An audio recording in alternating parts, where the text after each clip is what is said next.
Hello, everybody. Welcome back to A Slightly Twisted Female. I'm your host, Brittany RouXX. I am so excited to welcome today's guest, Jonathan K. Uhler, Jon K. Uhler. He has a lifetime of clinical experience working with male sex offenders in prison populations, and I think perhaps outpatient and a variety of other environments. And I'll let him tell us more about that. But we've been talking a lot about sort of the current events of the gender critical movement and the men at the center of the controversy. So I'm really looking forward to this conversation and picking Jon's brain about his experience through his clinical practice and how that sort of applies to, what we're all dealing with in these conversations in the gender critical space. So Jon, welcome, and thank you so much for being here. Brittany, it's a pleasure. I'm happy to be with you. Yeah, I'm so looking forward to it. So tell us a little bit about your background. What is your experience, and what led you to that, and what led you from that experience to your interest in taking on this gender critical topic? That's right. Like you or anyone, why do we do this? Because we're not going to get accolades, right? We're stepping into a minefield. I've been a therapist for 30 years, actually a little over 30 years now. My primary population, as far as what I have focused on, is really two populations. At least that was by choice, although the other, I guess, is by choice as well. First is survivors of sexual abuse, so severe or complex trauma. If I was to go on for a PhD, although I taught with Geneva College on an adjunct basis for 8 years, so we get you and I, Brittany, and others that venture into these waters. They'll throw the kitchen sink at us to try to minimize or downplay anything. And they will continue to say that, those in academia, I've been in academia. All that to say, if I was to go on for a PhD, it would be in dissociative disorders, primarily dissociative identity disorder. So those that have been on the receiving end of severe trauma, primarily sexual trauma. So that's my greatest area of strength.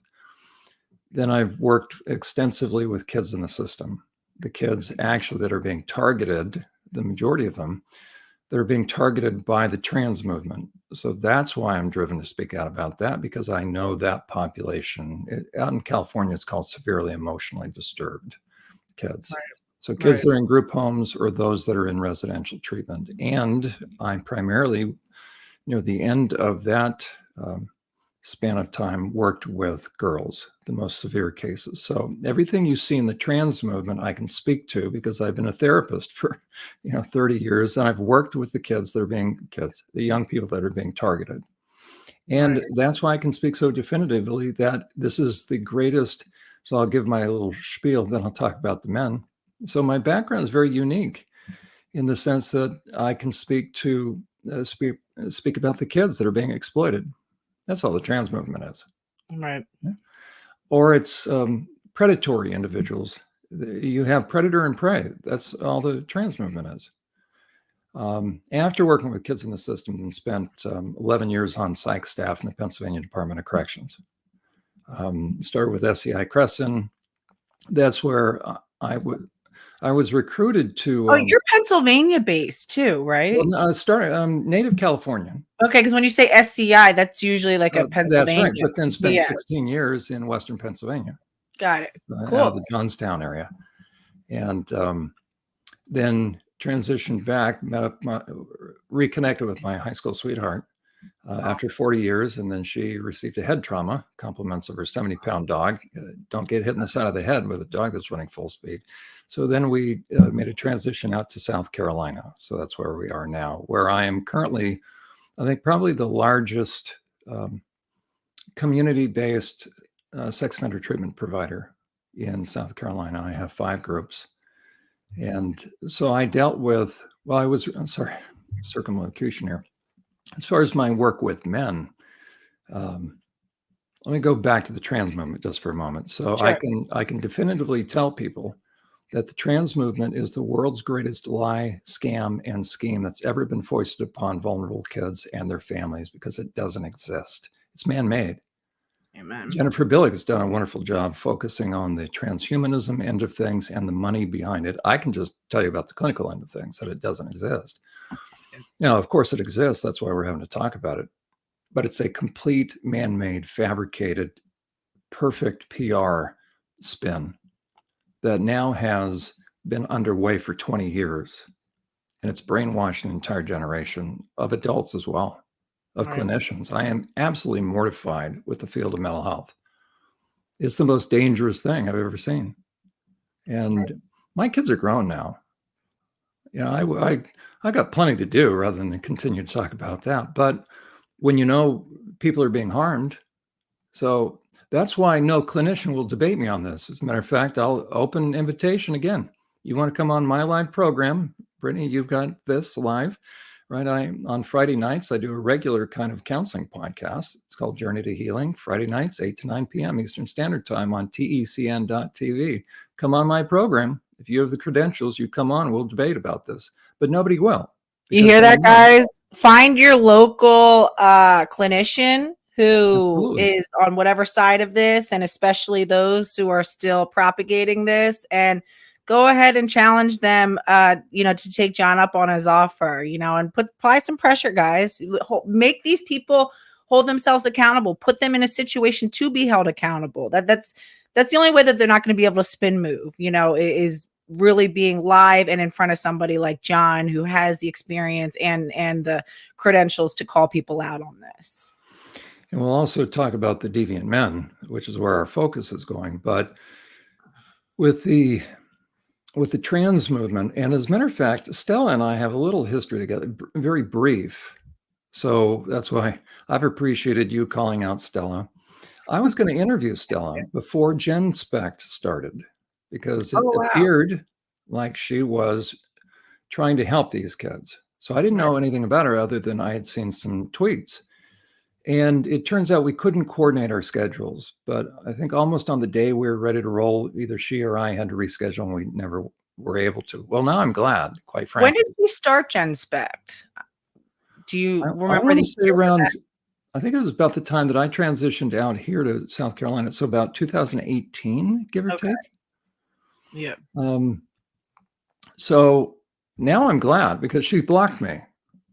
Because once I saw the Phil Illy, the deviant guy in the blue dress, and plus when I saw her interview Cantor, and I listened to the program you did about Cantor, right? Who is, in my estimation, and James and I, hopefully he and I will have a chance to debate live. He is one of the most dangerous individuals, because he is pushing the world's greatest scam as well. This minor attracted persons crap, his connection with Prostasia. So he is hell-bent in normalizing. If he could, he'd legalize it. He knows he can't do a frontal approach to legalizing pedophilia, so they destigmatize it, and they want to add it to the alphabet soup, LGBT plus. They want to add the P. Why? Because then you've granted pedophilia civil rights protection. Right. And it just so happens, I mean, that would be bad enough, but James Cantor happens to have a treatment program where he can then write a letter, as it were, or appeal on behalf of the perp who's been busted, and have them diverted to treatment. Well, guess whose treatment program? So he also has a monetary incentive. Right. Okay.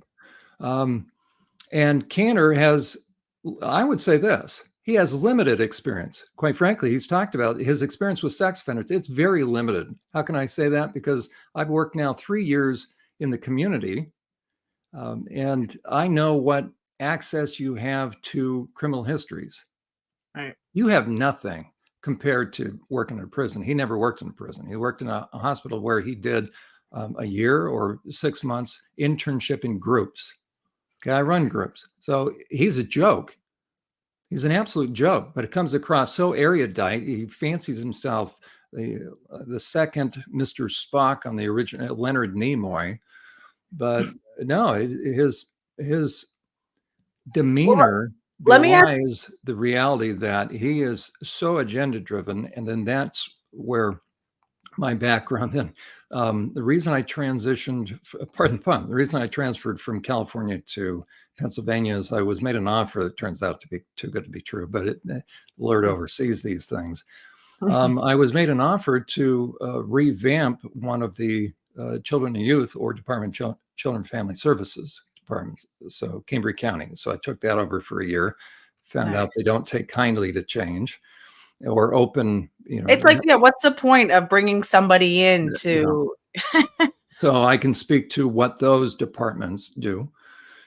And then after that, opened up a group home, teen girls group home. Then after that, or while I was doing that, that's when the Department of Corrections came knocking in a reasonable way, but I threw away the application. It was a mutual friend and, or through a friend, and I didn't want to work in a prison and had some other opportunities, but the guy was very persistent.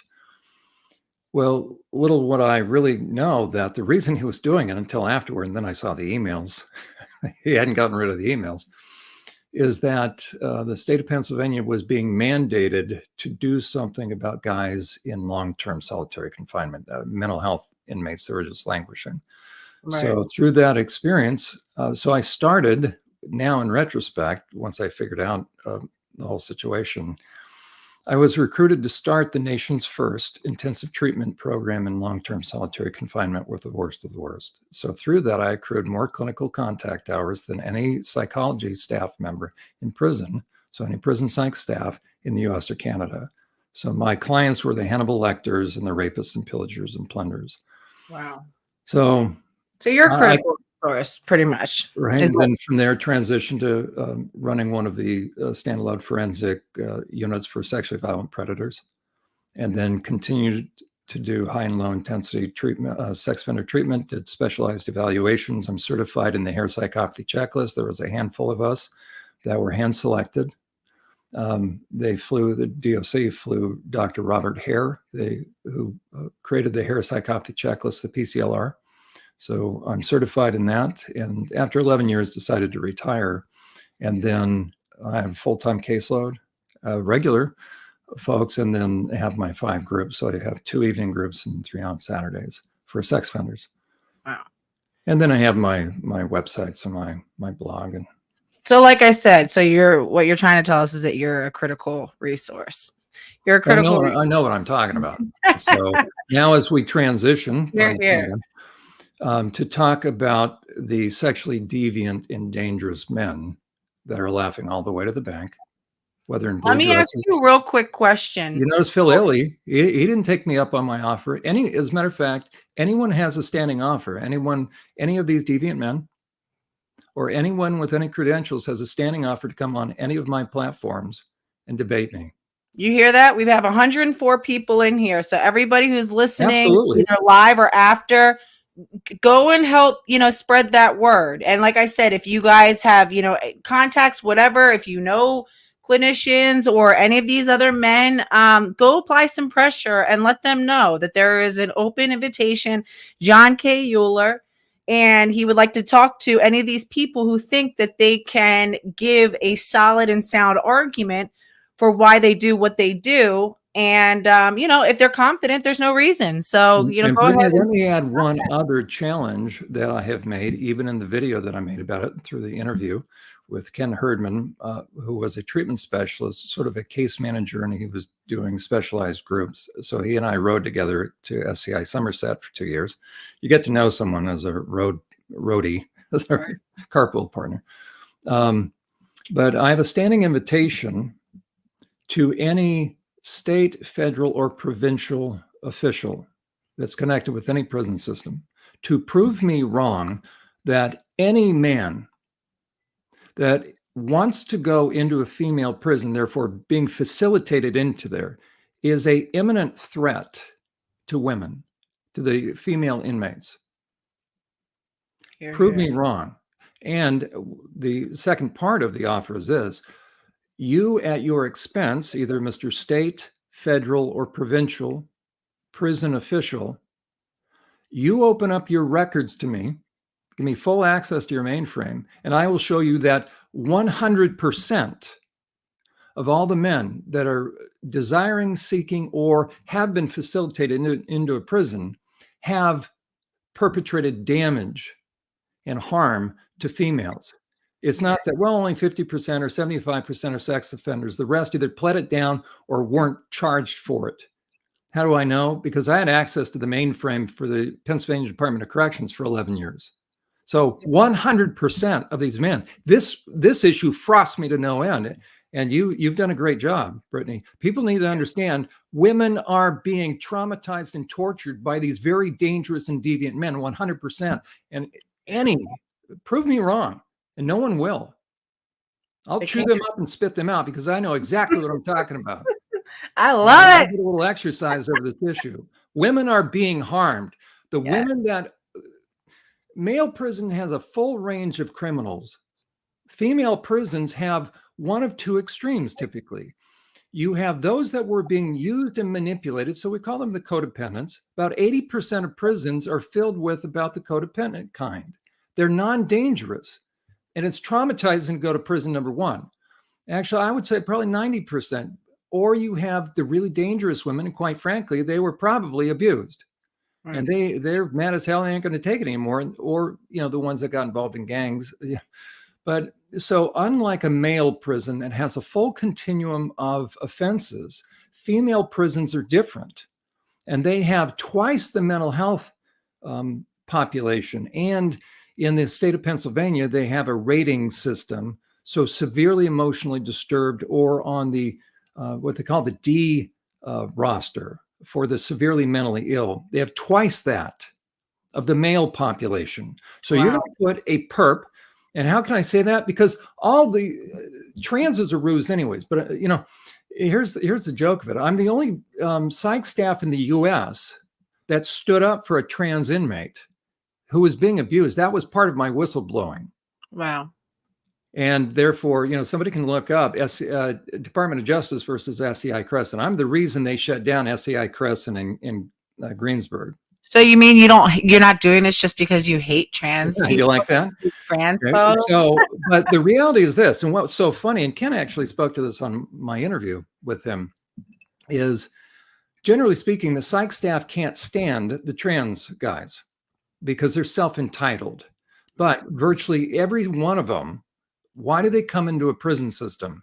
They got busted for prostitution or drugs and alcohol in the midst of prostitution somewhere. These are guys that are prostituting themselves out or into drugs and alcohol. It's 100% lifestyle, which is a choice.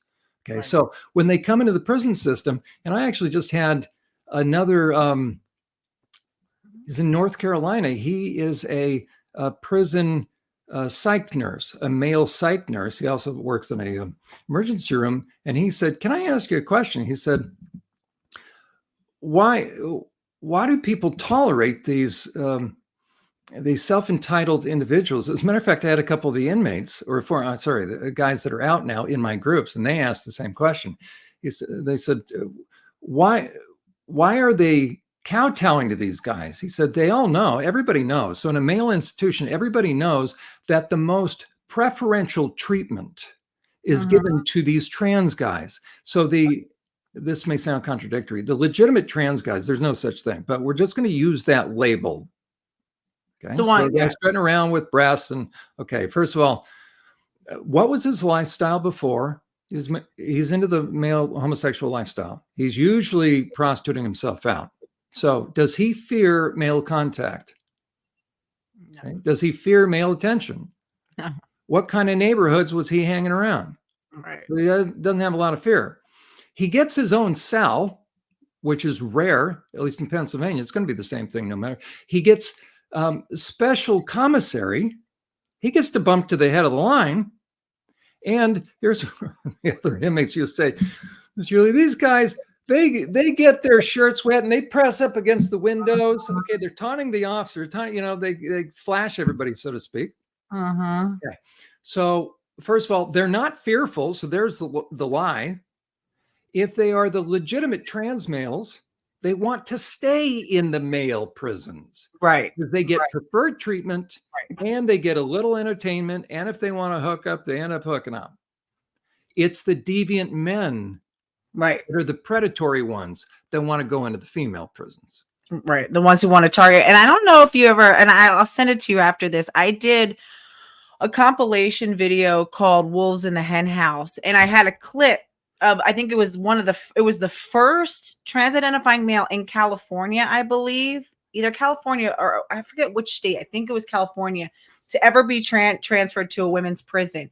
And he's clearly a homosexual transsexual. And he literally talks about what you just said. He's like, I wasn't sure at first if I wanted to do it because I kind of have it pretty good here in the men's place, and I'm not going to lie. I do sometimes use my feminine charms to get what I need. And I knew that if I transferred to the women's, I wasn't going to have that sort of, barter system that I'm able to do with some of the men here. But I decided to do it because I thought that it was the right thing for me to do to pave the way for other trans women, even though I really wasn't excited at first. But then I thought about it and I decided, yes, this is something I want to do. This is, monumental and this is history in the making. So I decided to do it. And he literally was very candid about realizing that, he had so many things back in the men's prison that was really accommodating for him. And he had access, he was being paid. He was being paid. There's some incentive to go.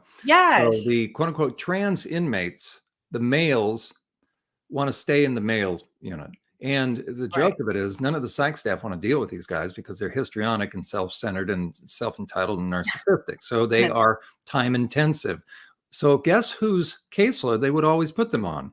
Mine. Did any of these trans inmates ever file a grievance? And trust me, in the Pennsylvania Department, in any prison system, all the inmates have is time on their hands, and they're very litigious. They know the rules and regulations. 3.2.8 point. Oh my gosh, they're like wannabe little attorneys. Okay, so the question is this: in 11 plus years, how many grievances were filed against me? Including, radical Muslims, anybody. Zero. Okay. If you were so bigoted, right.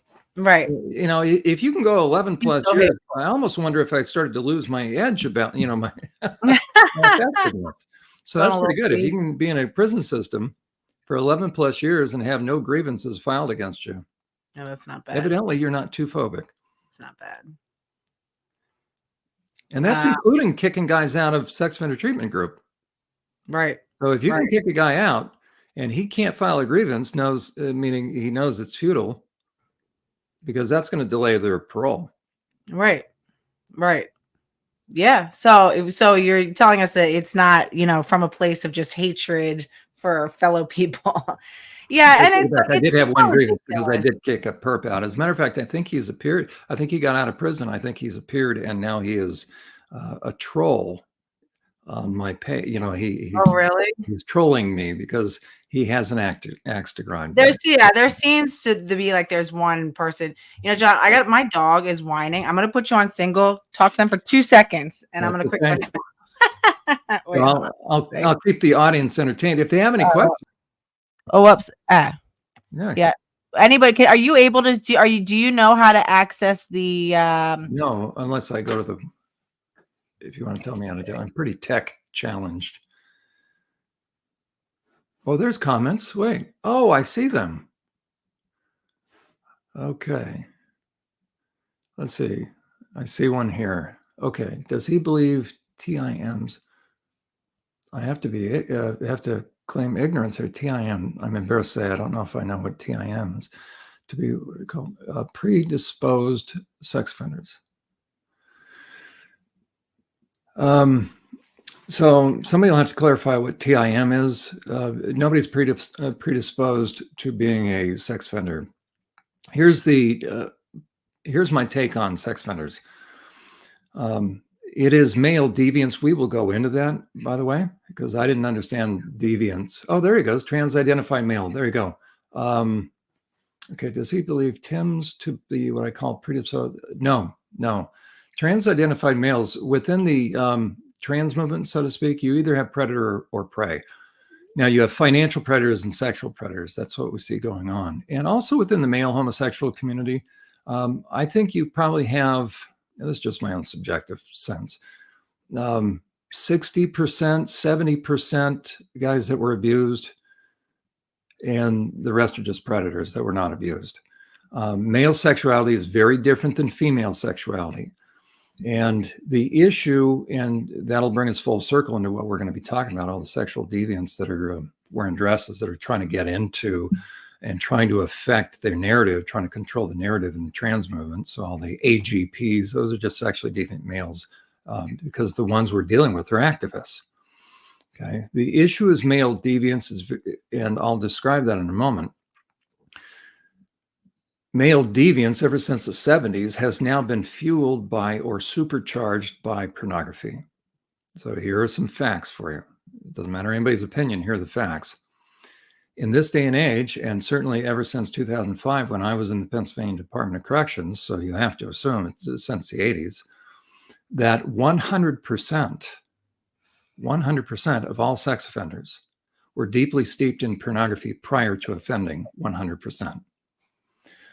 So you have no sex offending without deviance, and in this day and age, you have no sex offending without pornography that fueled and supercharged the process of deviance. There's a process that through which a man descends into deviance.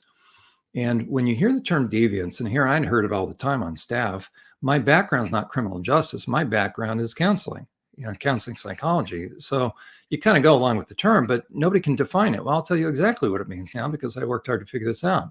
And when it occurred to me, this should send shockwaves to everybody listening. Okay.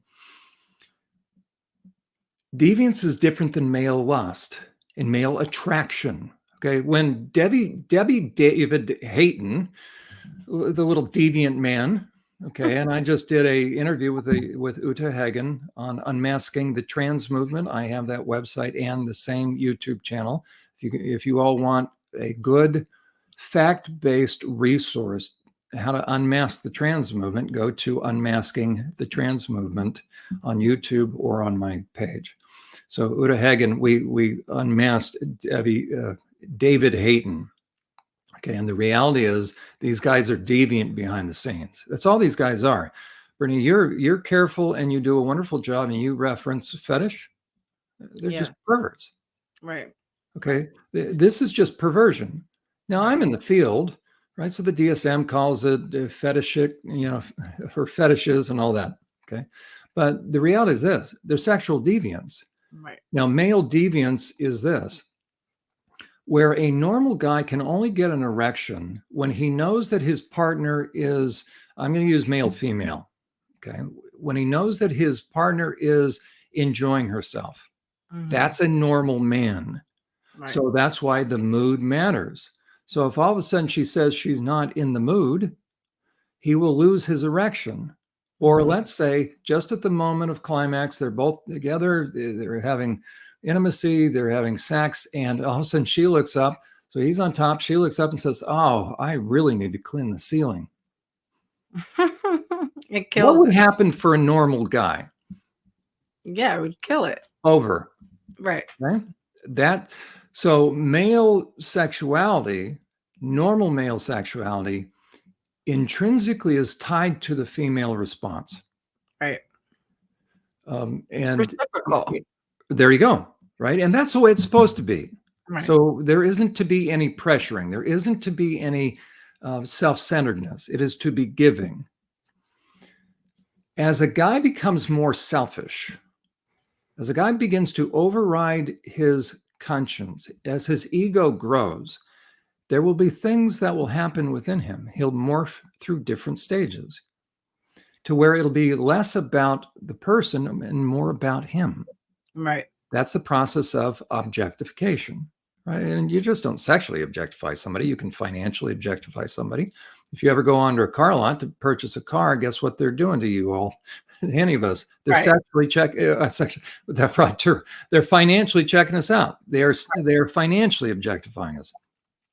When a man reaches a certain point of self-centeredness and ego, then it will not only be all about him, but he will start to reach a point where instead of loving people and using things, he's using people and loving things. He will start to reach a point where his excitement is no longer in the pleasure of his partner, but in the harm.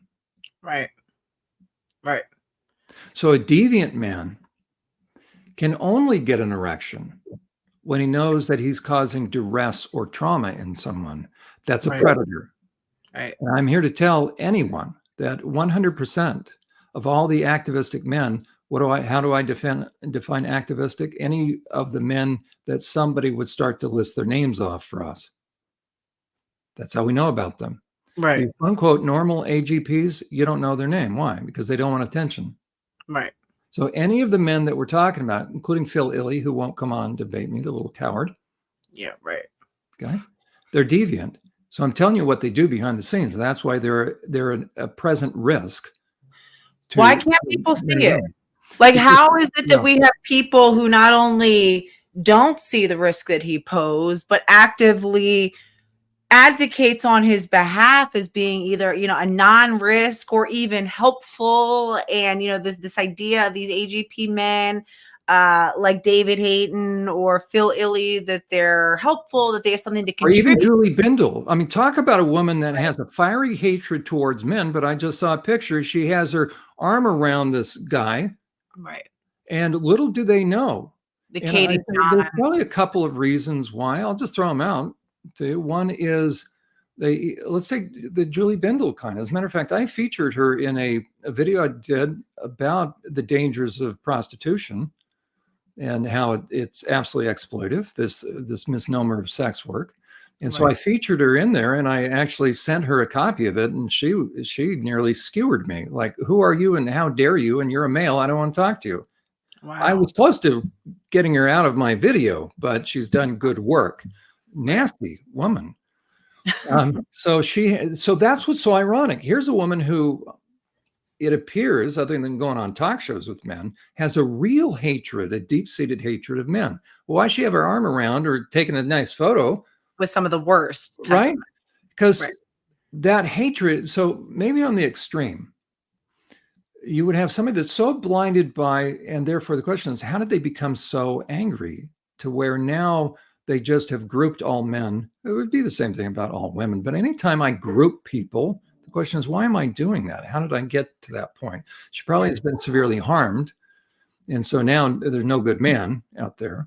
Well, that's one thing, but for me, it's the hypocrisy. It's if that's really how, and I talk to a lot of female separatists, women who really advocate for living completely separatist lifestyles. And I support that and appreciate that for some people, that's what they need for whatever reason to feel safe. But how do you go from that, right, to defending Katie John and also defending even I had posted a clip and everyone's like, oh, it's an ancient clip, but it's still relevant, where she's talking about, she was asked by the interviewer her thoughts on trans-identified male lesbians and whether or not they're valid lesbians. And again, remembering that Julie Bindel is the co-founder of this lesbian organization that's supposed to be promoting the rights of lesbians, and she says, yes, I do think that they are. I think I saw that clip. Okay, this whole thing, people need to understand this. Bottom line, these guys are laughing all the way to the bank. These are porn-fueled men. Okay, so the question is this: do the Julie Bindels or Stella? Okay, we'll address this to Stella. Maybe she's listening right now. Stella, first, why did you ban me? Why did you block me, Stella. From Gen Spec? Number one, I'm still waiting. Because you're calling her out. She cannot handle any sort of critique. So Stella, from one psychotherapist to the other, that's an erudite term, Stella. Okay, so we'll just go with that. So from one psychotherapist to another, Stella, why did you block me? I simply invited you onto my program to discuss this issue, that why you, who head up this kind of nebulous organization called Gen Spec, why you allowed, I'll speak to her rationale in a moment, but why you allowed a guy in a blue dress to walk around Gen Spec's seminars. On the grounds. And not only that, but then, it's like even the caption, and she says that it was some intern who posted it. It's always conveniently somebody else. Yeah, well, she's the head of it. The buck has to stop somewhere. And And so when she, we see Stella, she's the one who can, honestly, she does handle a lot of yeah, the and so operational stuff. whether Benjamin Boyce, and I'm to his credit, he hasn't gotten rid of my video. He and I sat down, right? I will say that about Benjamin Boyce. Right. Same thing with him and I. Like, he unfollowed me, but he hasn't blocked me, and he hasn't removed my interview with him or your interview with him. And To so I his will credit, say he does right? maintain his. So one thing about Stella, she always talks about how she's this free speech and she believes in the marketplace of ideas and everybody. And yet that's not true, because she blocks anybody who disagrees. And one thing, like you said, at least Benjamin Boyce doesn't go back and take down. Megan Murphy removed my video with her, and we were just talking that about sex offenders and male deviants. So that's sad, although I preserved it on my YouTube channel. So here's I how you don't have take a good grasp on her. I don't have a good grasp on where she really stands. well, and okay, so Eva Kirilova, sorry. You know, I've got a number of interviews, and Laura Becker on unmasking the trans movement. I've had them on. And so it's very strange. So after we had Laura on, we had a very good interview, I thought, but we were going to do a second one, and she was having a difficult time as we were ready to launch part two, kind of a second interview. Meaning she emotionally was having a very difficult time. So I'm sorry, you're talking about Laura or Laura Becker. Oh, Laura. Yeah, Laura's not in a good place. Yeah, mentally or emotional. So it's just interesting how certain people will flip, and one moment they sort of like you, the other they don't. But I've got a couple of different thoughts hanging out there. Sorry. Okay, let me help those that are connected with GenSpec. So, or in more now the PR end of things, like Benjamin Boyce. The question's been raised. Well, what do you do? That was big. Stella's big thing. Right. What do you do? Right. What do you he would have sued us and won.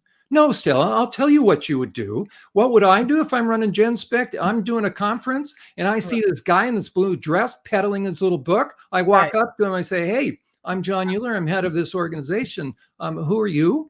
"Oh, I'm Mr. Deviant. I'm Phil Illy." "Oh, Phil, I tell you what." And I would grab him by the arm. We're locking arms close. So I'm affirming him, and I'm walking him to an exit. I'm walking him to an exit. Right. And I sort of resist. I said, "Oh no, now I've got my arm around him, and guy to guy, I'm moving him to an exit." And he'll say, "What are you doing?" I say, "Oh, don't you know? You must not know what this organization is and what this conference is." He says, "I'm here." No, I'll tell you what, you're not here because you're going to traumatize people. And my job is to keep them safe. And I don't know if you know it, but I tell you what, you've been whacking off in the morning filled with pornography, and I don't want it in here. And you're not going to traumatize kids. So if you even want to come back, you dress appropriately, and we'll have a little talk first. But you're deviant, and you and I both know it. So take your little deviant rear end and get it out of this place before I call the cops on you, because I think you've been propositioning people, haven't you? And that's it. And then him getting a hold of he's Laura. wearing his little blue dress out there, Phil Ellie. Okay, so 100% of these guys. What does it say about GenSpec? What does it say about GenSpec that Phil felt comfortable? That's my biggest thing. They're like, "Oh, what would you have done?" And it's like, well, let's go back even further, right? Even before, what about GenSpec? What about you and what message you're sending? Did Phil feel comfortable not only purchasing a ticket, but getting dressed in the morning and then bringing a stack of his books? It started with that Debbie David Hayden interview. And I didn't even connect the two. It wasn't until Uta was describing, she said, "Well, he's the guy that Stella interviewed." I said, "Wait a second, that's the guy?" Okay, so I've done a number of interviews with Uta as well as Tracy Shannon with trans widows. Okay, the reality is this. None of these guys need our sympathy. These guys are 100% deviant, which means this: they're within the realm of psychopaths. Right.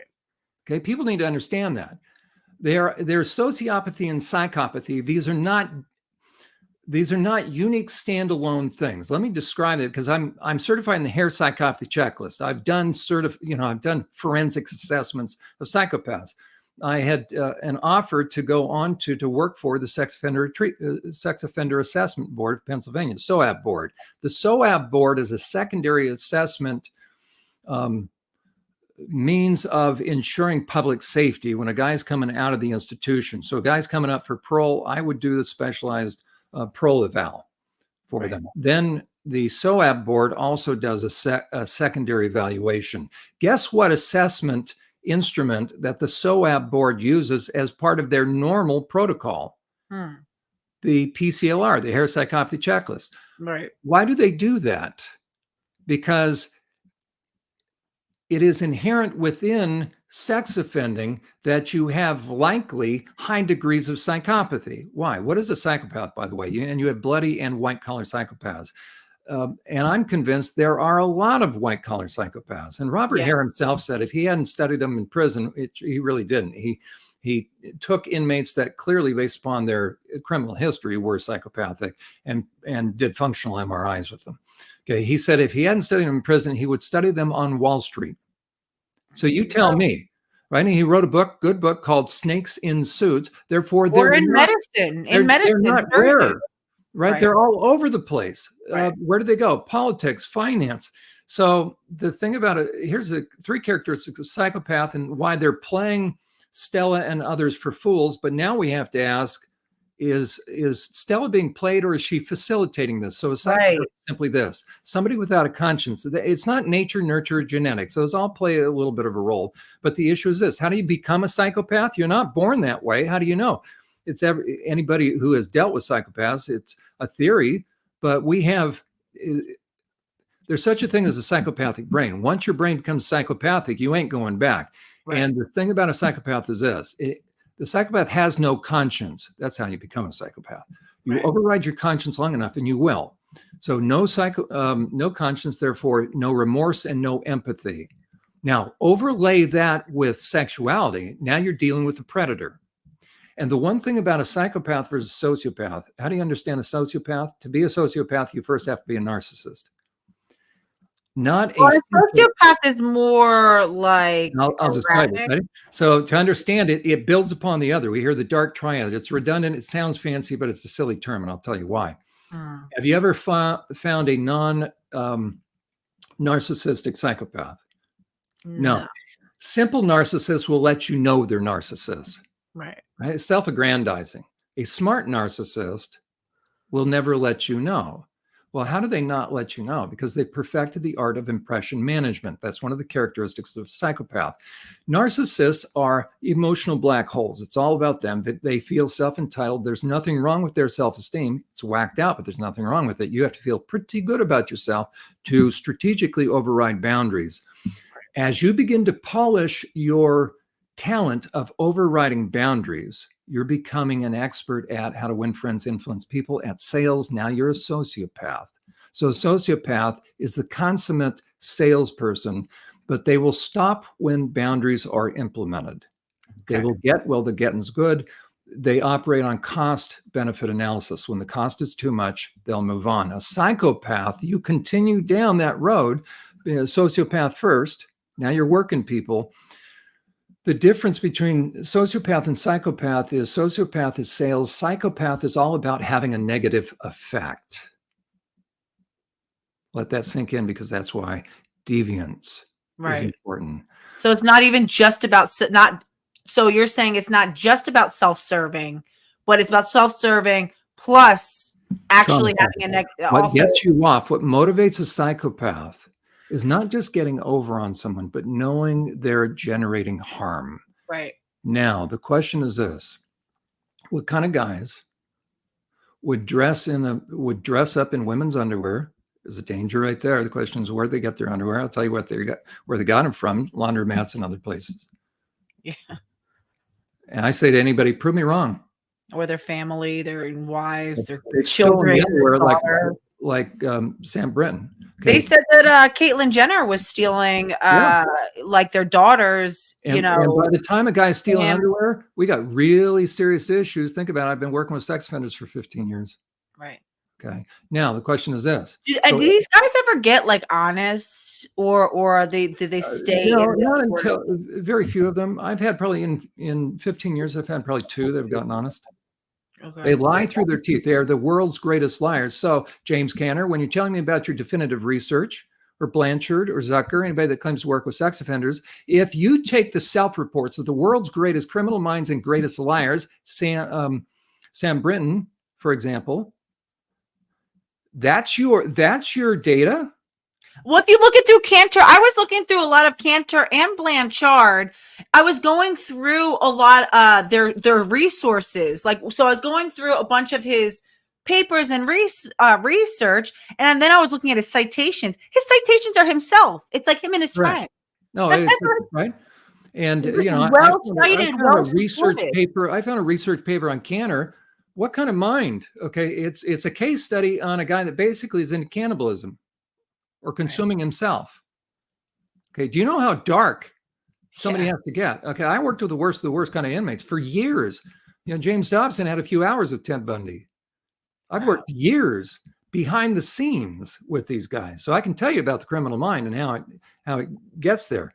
And it's essential that people understand. So Stella, here's the question. I'll tell you part of why I think Stella doesn't want to touch this issue. Nobody in the trans that's working with anybody trans will touch the issue of pornography. That is the elephant in the middle of the room. Without pornography and without the DSM-5, published in 2013, the entire trans deception would fade away.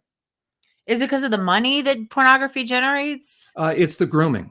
The grooming, yeah. It's the grooming. Right. So the vast majority, about 80% of those in the trans movement are the victims. And you've nailed it time and time again, Brittany. These are the emotionally vulnerable and damaged and easily exploited. And that's exactly what Phil Illey is doing. Look at Laura.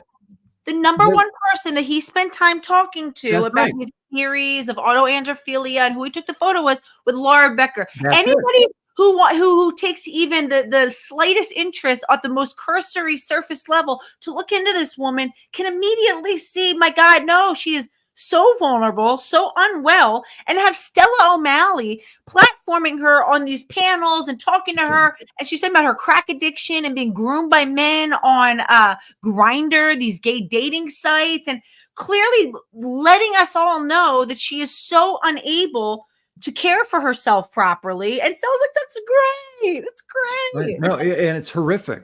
So you've got so many, I have so many concerns about GenSpect. Right. That number one, the greatest is now they have so lowered the bar on safeguarding. So I wouldn't allow any of my own, if I had a control over anybody, right? Because now I'll tell you what, guess what's going to happen in the next conference? How many more blue dresses are we going to see strutting around? More and more. It's now, you're going to see this because why? Because guys love it. These deviant guys, because they're out for effect. I'll tell you, drag queen story hour kind of thing. What is that used for? It's really to, that's sort of the tip of the spear, right? For the predators to test the resolve of the community and the degree of discernment. Because if you allow that in your community, that's so clearly grooming, then you're so dumbed down that now they're going to wave a flag and all the predators know that's a user-friendly community, and therefore it has user-friendly schools and user-friendly YMCAs and user-friendly safe space after-school programs and user-friendly Boy Scout troops. How do people, I think my biggest question is, it's like, to me, it's so obvious. And the way that you break it down is so masterfully, is so, it's amazing that it's like, yes, everybody should be listening to you and immediately being like, my God, you're right. Of course. I feel like any person with any sort of normal moral compass or, genuine interest in the welfare of children and their community as a whole would listen to this and wouldn't need a single other piece of shred of evidence to be like, my God, you're absolutely right. What is it then that keeps people continually to create these, elephant circles around predator men like this to protect them and enable them and usher them right in, whether it's ushering them right into the gender critical community, whether it's ushering them into children's schools to read books, into the government? Why are there so many enablers? Because it speaks to the masterful art of the psychopath. Right. Again, we think of, like most people think of what I thought of when I heard the term psychopath. We think Freddy Krueger. We think, right? It's very few. Think about when we try to keep kids safe. And of course, we all need to keep kids safe. And in churches, my number one concern, I have a site called churchprotect.org. Okay, so my number one concern are churches. So the most sophisticated of sexual predators target houses of work, faith-based organizations, churches. Okay, why? Because think about the access to kids. So they will go where the greatest access and ease. And there's a level of trust in the community. There you go. So that's targets of opportunity. But that's not enough, really, for a psychopath. Part of it is the thrill of the hunt. And part of it is they fancy themselves, because once somebody becomes psychopathic, again, think about the motivation. They're not motivated over sex and sexuality. As a matter of fact, when Debbie David Hayton he went on a talk show. I heard him. He's describing AGP. Okay, I'll clarify what AGP is. It's full of crap. Okay, let's just clarify it now. Now, the question is this: who are we talking about with these AGP guys? We're not talking about guys that are seeking out therapy. Right. So AGP is this stupid term. Quite frankly, okay, it sounds Greek, and but we're not. Who sat in front of Blanchard to come up with these terms? I'll tell you what, one of two guys, and I work with guys all the time. And it's to confuse it, really. It's to make it seem like it's this complex and nuanced, and you can't rush to. Anytime somebody says, "Well, it's nuanced," no, it's not nuanced. Yeah, it's really not that. When you start using the term nuance, you're either a sucker or you're propagandizing. Don't tell me the nuanced stuff. I'm working with sex offenders. You want to tell me that's nuanced? No, I'll tell you what it's predatory individuals, and you'd better be able to figure out what's in front of your face if you want to keep women and children safe. Don't talk to me about nuance. Okay, if you're talking to me about nuance, you're either brain dead, you're either a useful idiot, or you're pushing this crap and you're financially or sexually benefiting. And you're probably running or pushing a prostitution ring or sex trafficking. Prove me wrong. Let's go, John. You're like setting the whole thing on fire. Probably for a couple of things. And here's my greatest concern. I'll give her the benefit of the doubt, which is then my greatest concern. Because number one, it means she's being played and she can't see for looking. She thinks she's bright, but then here's the other conclusion, or the real concerns is, okay, if she's neutral, why is she doing an interview with James Canner and Bailey? Do you know what Michael Bailey did, the deviant guy? I've got a video out there that shows the clip of the news report that was done when he was a professor for Northwestern University. Okay, let this sink in. This is Michael Bailey, who wrote the little words talking complimenting Debbie David Hayton on how brilliant his book was. So Michael Bailey was, Stella and Sasha did a podcast with Michael Bailey and a research paper. Okay, Michael Bailey won't debate me either. And he says, you're a nobody, and go get a name and I might think about it. Yeah. Because I'm sorry, I'm not like you want to debate this subject. Come on. Okay, so you tell me. I always think it would be so easy to make a name if I just wanted to sell myself out to anybody who wanted to leg me up to the next thing. And I would say, like, I had Buck Angel who used to love me, Buck Angel, Ariel Scarcella, these people who wanted to platform me and leg me up. And it's like, I'm sorry, I'm not interested in selling myself out. Benjamin Boyce had platformed me. I could have sat there and lapdog to these people. It's easy to make a name to become this, this little internet celebrity or whatever, when you don't care about selling out your own values, when it's fine, we'll just smudge it for whoever I need to suck up to. But when you're actually holding a hard line, it kind of limits your options of people that are going to help you get to the next stage, because you're not willing to sell out what you know is right just to enable them and suck up to them so that they'll pull you in. Okay, here's a question. If somebody offered to have me do, so if Michael Bailey were to reach out and say, hey, you want to do a research article together? Are you kidding me? And Canner too. Well, let's join forces. We'll start. Well, let's find common ground. Let's do a research. He's published, I'm not. What an easy way if you think I would publish anything, if you think I want my name associated with any of those individuals. Okay, Michael Bailey, here's what this guy did. Let this sink in. And Stella just did a research paper with this guy. Okay, Michael Bailey, when he was a professor at Northwestern University, again, let this sink in. He's a sexologist. In my estimation, I don't know of a male sexologist that isn't a deviant, and this is simply cover for them being able to do research into their deviance. Okay, because I don't hear any male sexologists coming out condemning these individuals, like Canner and his push for destigmatizing pedophilia. Where's a sexologist standing up and saying, what the heck? So Michael Bailey, as a professor for Northwestern, he thought it to be a reasonable thing that after one of his classes, he apparently announces to his class, and he had 100% attendance apparently, or probably 110%, that there was going to be a live demonstration. I can already see where it's going. I'm like scared. This is Michael Bailey. Oh, Jesus Christ. Okay. And real quick, shout out to Karen Davis. I say it all the time, but shout out to Karen Davis again for being brave enough and strong enough to call this stuff out early, and it's what lost to her platform, but shout out to her. Okay, so here's Michael Bailey. You're a professor. I worked as an adjunct instructor for Geneva College for 8 years, teaching in their adult degree completion program. I know protocols and things.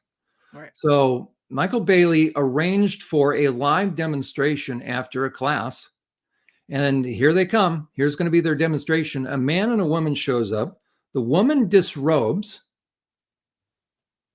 lays down on a table naked. The guy pulls out what amounts to a jigsaw, or the kind of saw that you cut through metal. He puts a dildo on the end of it. He plugs it in and he fires it up and puts it inside of her. It was known as the F saw. Okay. Michael Bailey. Now I'm working in these are our top educational institutions. Okay, I'm working in a prison, and guess what goes through my mind about a guy that would insert a power tool into a woman's vagina and fire it up? Oh, I'm sorry. What goes through my mind are the criminal histories that I've read about. Right. So Michael Bailey thought it a reasonable thing. Has he ever repented? Oh, no. But guess who wants to have him feature her in a research article? If you think I'd have my name anywhere associated with that deviant, Stella, then has him on a program. You think I'm going to have a common, nice discussion with Michael Bailey on my I have nothing in common with Canner? So she's featured a pro-pedophile and a heinously deviant sexologist, these sexologists. Thank you. As part of GenSpect. And now she's got Phil Lilly, these deviant guys, and she has no problem with it. So she's either brain dead when it comes to male deviance. So therefore, she's putting at risk those who are coming to her, those that are vulnerable. That's the thing. She positions herself as this sort of oasis for families that are in crisis. I mean, some of our most vulnerable people. Opened the door. This is the next best thing to church for these perps. Right. She's opened the door for predators, for extremely dangerous sexual deviants, and that's why there's going to be more of them next year, because she failed the test. She failed the safeguarding test. Right. And I've done with everybody knew and broadcasted. And I don't know if you remember. I think it was in 2022, but I remember there was the whole. The debate was still raging about David Hayton and Stella O'Malley, and the official GenSpect position was we need to have trans-identifying males, right? We need to have these AGP men available and on hand, because it's the only way that gender questioning children will listen to what we have to say. They're not going to hear it from us. They need to hear men who are actively acting out their fetish and are actively living this lifestyle to sit there and talk to kids about why they shouldn't do it. And Stella's a fool, okay? Because I'll reinterpret that. She's either a fool or you're handing a child that's clearly being groomed, because if a child shows if a child gives signs or indicators, and here's my greatest concern about the trans movement, by the way, and those that are mandated reporters within working with kids. Okay, so if you work with kids on any regular or consistent basis, you are a mandated reporter. You therefore have to, every other year, at least in Pennsylvania, I think it's the case in every state, every other year you have to redo your continuing education units on child abuse. Okay, so you're aware of the signs of child abuse. The trans movement reframes or rebrands, but reframes the 9 key red flag clinical indicators of sexual abuse. It reframes it in terms of gender. So therefore, it renders a mandated reporter unable to meaningfully identify the red flags of a kid being perped on. Right. And it inverts it. So Stella was there. I'll tell you what Stella should have done. And that's the reason why when Michael Bailey was on her podcast with Sasha, and Michael Bailey talks about a case. He's going to give a case disposition. He knew of a 3-year-old who was cross-dressing and showed these different signs. Well, anybody that works with kids, if you see a kid that is acting in a sexualized observed, and it's different. My son, my daughter dressed her younger brothers up in tutus and things. Yeah, he was running around in cowboy boots and a tutu and shooting his kid. Right? We're not talking about that. We're talking about if he starts showing signs that he's been perped on, we better be able to catch it. So if you have a man in the home who's dressing in women's underwear, why would he do that? No man in this day and age thinks it's a reasonable proposition to dress in women's underwear unless he's saturating himself in porn. Right. So or young girls who want to have their breasts amputated all of a sudden and have the greatest indicator of sexual abuse, because the most common thing that you'll hear when you're working with kids, because no kid's going to walk up to you saying they're being perped on, they're going to drop hints. So the number one red flag of all times that anybody should know, so whether you're a teacher or you're a therapist, if a kid comes in and says, I hate being, so it's typically a girl that you're going to hear this from, I hate being a girl, I wish I was a boy. That's the red flag she's being perped on. Right. Hello? Right. She wants to desexualize herself. So if I was a boy, they wouldn't be targeting me. So if you're a predator apologist, if you're a predator protector, if you're part of a cult, what's the one thing you can't have at that moment? You can't have a therapist begin to nose around. Begin to ask any further questions. So you better control the narrative, meaning these perps and the perp apologists and the trans activists, they've controlled the narrative that said, no. Once a kid says that, you got to fast track them off to sterilization and amputate their body parts. The trans movement is a moving sidewalk that dumps kids out on a surgeon's gurney. Right. And it's funny because, Joshua Moon, I bring this up a lot and I just think it's so pertinent. Joshua Moon, who's the founder of Kiwi Farms, talks about, he has a podcast called Mad at the Internet. It's on Rumble. And he talks about this being a rat king. That, Rat King, where they find it's a bunch of like rats in the wintertime that will huddle together for the cold. And when they try to pull apart, their tails have been so intertwined that they're stuck together. And the concept is that this whole thing is a rat king where it's everybody has something to gain. And this has somehow been this common point where it's like, maybe, whatever their motive is slightly different, but they all have something to gain. So it's like, they're all kind of like, converged together around this thing. It's the greatest collection of dark special interests. I did a video called Understanding the Trans Movement. So it's on my YouTube. And near the end, I have a chart. And it's kind of a colorful chart, but I put together these different, I just started to list them off, the different special interests. So you have medical, you have financial, like the banks, apparently you can get credit cards now. These young kids can get credit cards to pay for their sex change. So you got banks that are very interested in this, financial institutions. Right. You've got big pharma. Where else are you going to get a client for life, customer for life, cradle to the grave? This is it. Right. So it's perfect population for them. So now it's the gender industry. Right. I think even dismantling the family unit. So it's this idea, and I think that's another, right? The social, you want to change the culture. It's a chosen family. If your family doesn't support you and what you want to do, then you can choose your family and glitter families and things like that. And it's like, once we start to destabilize the family unit, it's the best weapon for the government to sort of, take That's control. exactly. And, it's through families that we learn our values and our core sense of who we are and our responsibility to our family, to ourselves, to our community. And it's like, that's always been the one thing that the government can never fully interfere with, because children are born from the bodies of their family. And we have that first sort of access to our children. But once you can start to teach children and access children earlier and earlier, because they have devices in their hands, they have an indoctrination computer right there that's telling them, don't trust your mom. Your mom doesn't really get you. She doesn't understand you the way that we do. If you listen to us, they just don't get it. They don't love you. They're phobic.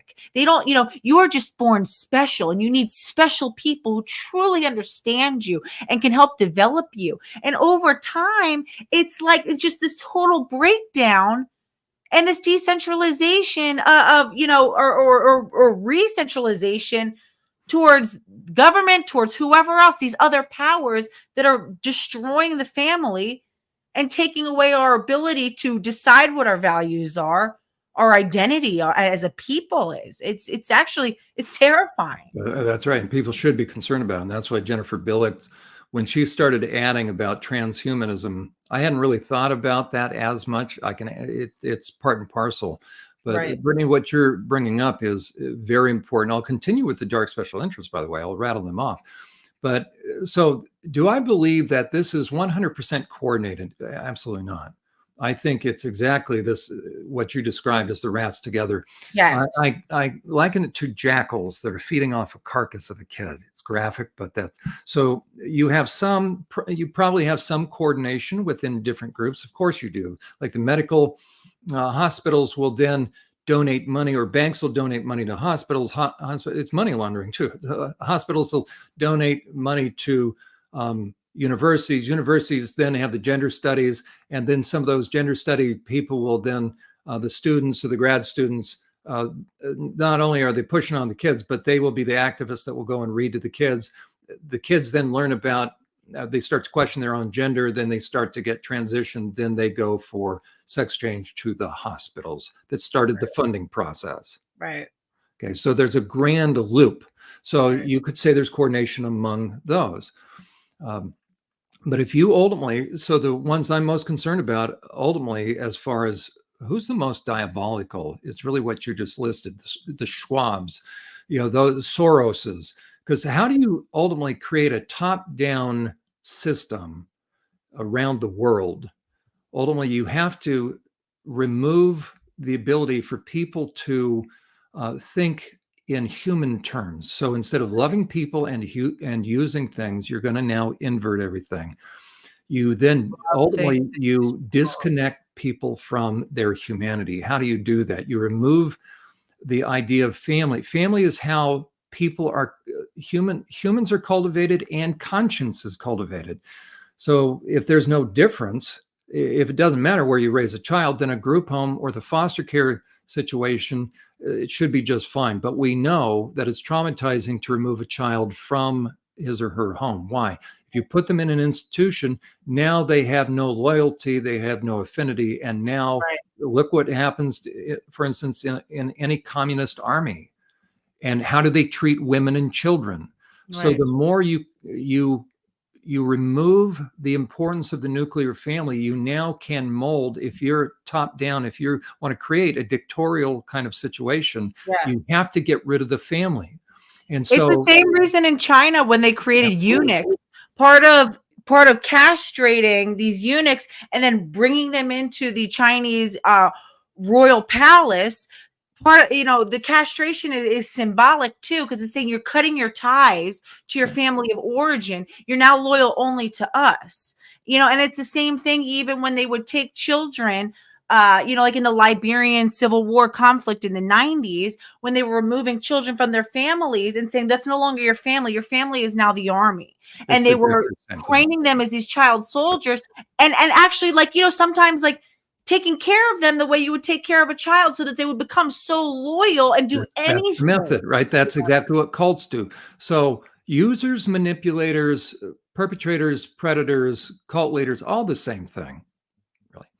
Right. They know these time-tested techniques. So you divide and conquer, you separate them out. Think about the term now that's starting to become codified, anti-conversion therapy. Let me tell you what the term is. Okay, and familiar with it, right? I'm in the field, I understand it, but think about this idea, and this is how you'll understand why Sam Brinton was pushing this stuff. What do cults do? Cults are going to draw kids away from their family. Now the cult is their new family. Yes. So I'm a cult and I've got your kid, let's pretend. I mean, they've become a cult member. So I'm their new family. Well, if you're the actual family and you want to extricate you know that your kid is under my spell. I've cast a spell. I'm brainwashing this kid. That's why the kid can look at you as the enemy. Well, it used to be in the 70s and 80s that families would pay deprogrammers to pull up, grab their kid, put them in a car, zoom off to a cabin and deprogram like the Moonies would, the Hare Krishnas would. It used to be like an LA International Airport. When you would walk in, you had all the Moonies or the Hare Krishnas out there with their little symbols, dancing and collecting money. I remember seeing that. And I remember I got a book from a Hare Krishna when I was like 10. They would get the majority of the recruits out of Ivy League schools, by the way. So we're not talking, this is not a matter of intelligence. Right. So they would recruit these kids, and you would hear about parents that would then pay Mr. So-and-so to drive up, grab their kid, pull, the kid saying, no, help me, I'm being kidnapped, right? And they drive him off, and he's alone in a cabin with the guy, and he's helping to deprogram. And before you know it, the guy comes out of the cult. So he's an ex-Mooney, he's an ex-Hare Krishna. It's exactly the same thing. So let's say the cult family has your kid, and they will say, it's no longer your kid, this is our kid. And look at what's going on. Legalized kidnapping, where you connect these perps, connect with kids online. They can take them across state lines now and then go through sex change. You can do it in California, right? You featured that in Montana, I think. So let's say the cult has your kid. If you try to get your kid back, they'll say, you are practicing conversion therapy. Right. That's why everybody should be very even questioning what the child is saying is conversion. That's right. So it is unduly influencing this kid, and the greatest way you impact a kid psychologically, mentally, emotionally is through their sex and sexuality. Right. And so perpetrators know it. So all the methods that are being employed in schools with all the deviant sex ed stuff is exactly what sexual perpetrators would use. As a matter of fact, and this should raise eyebrows, all the books that have the deviant pictures in them, by the way, you notice they are drawings, because if they were actually photographs, it would be pornography. And therefore the adults, any teacher, any administrator would be arrested. So the authors know they have to put the drawings in there, little cartoon drawings. And to make it seem more benign. Okay?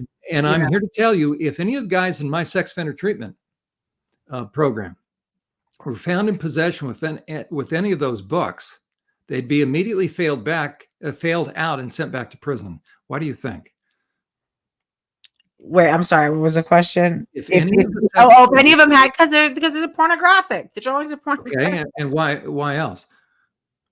Because it's stimulating. And? Because it's grooming. Because it's targeted towards children. And what are they going to do with the material? They're going to pleasure themselves to it and reinforce their own paraphilia. And so if they have that book, what could they do? Groom kids with it. In what way? Just give it to them and read it to them and walk them through so it. The question is this: is it education going on, or is it grooming? It's grooming. There you go.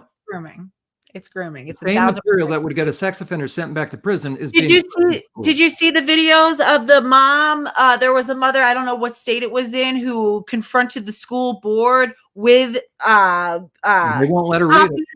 Of books, copies of books that were in the middle school library that were available for the children, and they escorted her out with security and refused to allow her to display the pictures on the books because they said it was inappropriate. It was inappropriate for an adult meeting at evening. School board meetings are usually like 7 p.m. on a Thursday night, and it's occupied by adults. but yeah, it's totally appropriate for kids to go check out themselves. My response to any adult, any of the school board members that are giving pushback, it's time to check out their electronics, their hard drive, their financial transaction, and their phone's GPS. There's way too any adult, and this is really the first test you want to give, and this will bring us full circle back to Stella or anybody. Anybody who I call it leaning in or leaning away from. If you, let's say, hear from a sex offender treatment provider that he's got concerns about certain adults, most normal adults would say, you go, what? Tell me more. Right. Tell me. Yeah. Right. But if any adult, so this is a good test. Like somebody can go on, I've got a lot of different videos right on my YouTube channel about perpetrators and predators. If you want to find out whether or not you should have concerns about any adult as far as safeguarding, show them one of these videos and watch their response, because I'm a forensic treatment provider. I have over like 15,000 clinical contact hours dealing with sex offenders, right? To my right, I'm a research and clinical member of ATSA, Association of Treatment of Sexual Abusers. Okay. So I'm a clinical professional that has concerns about these different populations of men. If someone doesn't say, you mean a professional sex offender treatment provider has concerns about Bill Illy walking in? What? Okay, tell me why. Like, talk to me. I need to know. I want to keep people safe. But if their response is, oh, he's so, Euler's so, Euler's phobic. Okay, right. So I liken it to this. If anybody's seen the first movie, first part of the movie Jaws, the series of Jaws. So movie 1, I'm old enough, I remember when it came out in the theaters. Okay? The question is, why does anybody go see Jaws? Okay, but we all watched the darn thing, right? Okay, we know how there's going to be blood, but think about it, there really is a storyline in the movie Jaws. And if anybody thinks about the storyline, you start to have evidence that people are being harmed by a white shark over on the East Coast. Right. It was in Massachusetts or something. Well, who's the famous guy that is out to protect people? We have Sheriff Brody. Remember, Sheriff Brody is raising red flags, saying these waters are not safe. But then the town's mayor and his cadre of officials and lawyers are concerned about what? The almighty dollar. And it's coming up to the opening day of beach season. Right. And so you have these two interests that are clashing. And I often liken myself to, and I've used this as memes. So I have a picture of Sheriff Brody, the famous one where he's on the boat, he's looking in, he's looking to what, I think we need a bigger boat. So I've used that as a meme to what is my response when anybody says, oh, the trans movement is safe for kids, or furries is safe for kids, or now GenSpect has safeguarding for those that are attending. My response is time to get a bigger boat. So the question is this: who's raising concerns and what are their background, or what's their background and why? So as someone who has dealt with the criminal mind, as someone who is certified in the hair psychopathy checklist, as someone who has 15,000 clinical hours of contact with sexual predators, who's worked in a specialized forensic unit for sexually violent predators, as someone who currently has 5 sex offender treatment groups going on, I'm telling you this. Right. And you're not making more money by making any of the, there's no incentive. I've never monetized anything.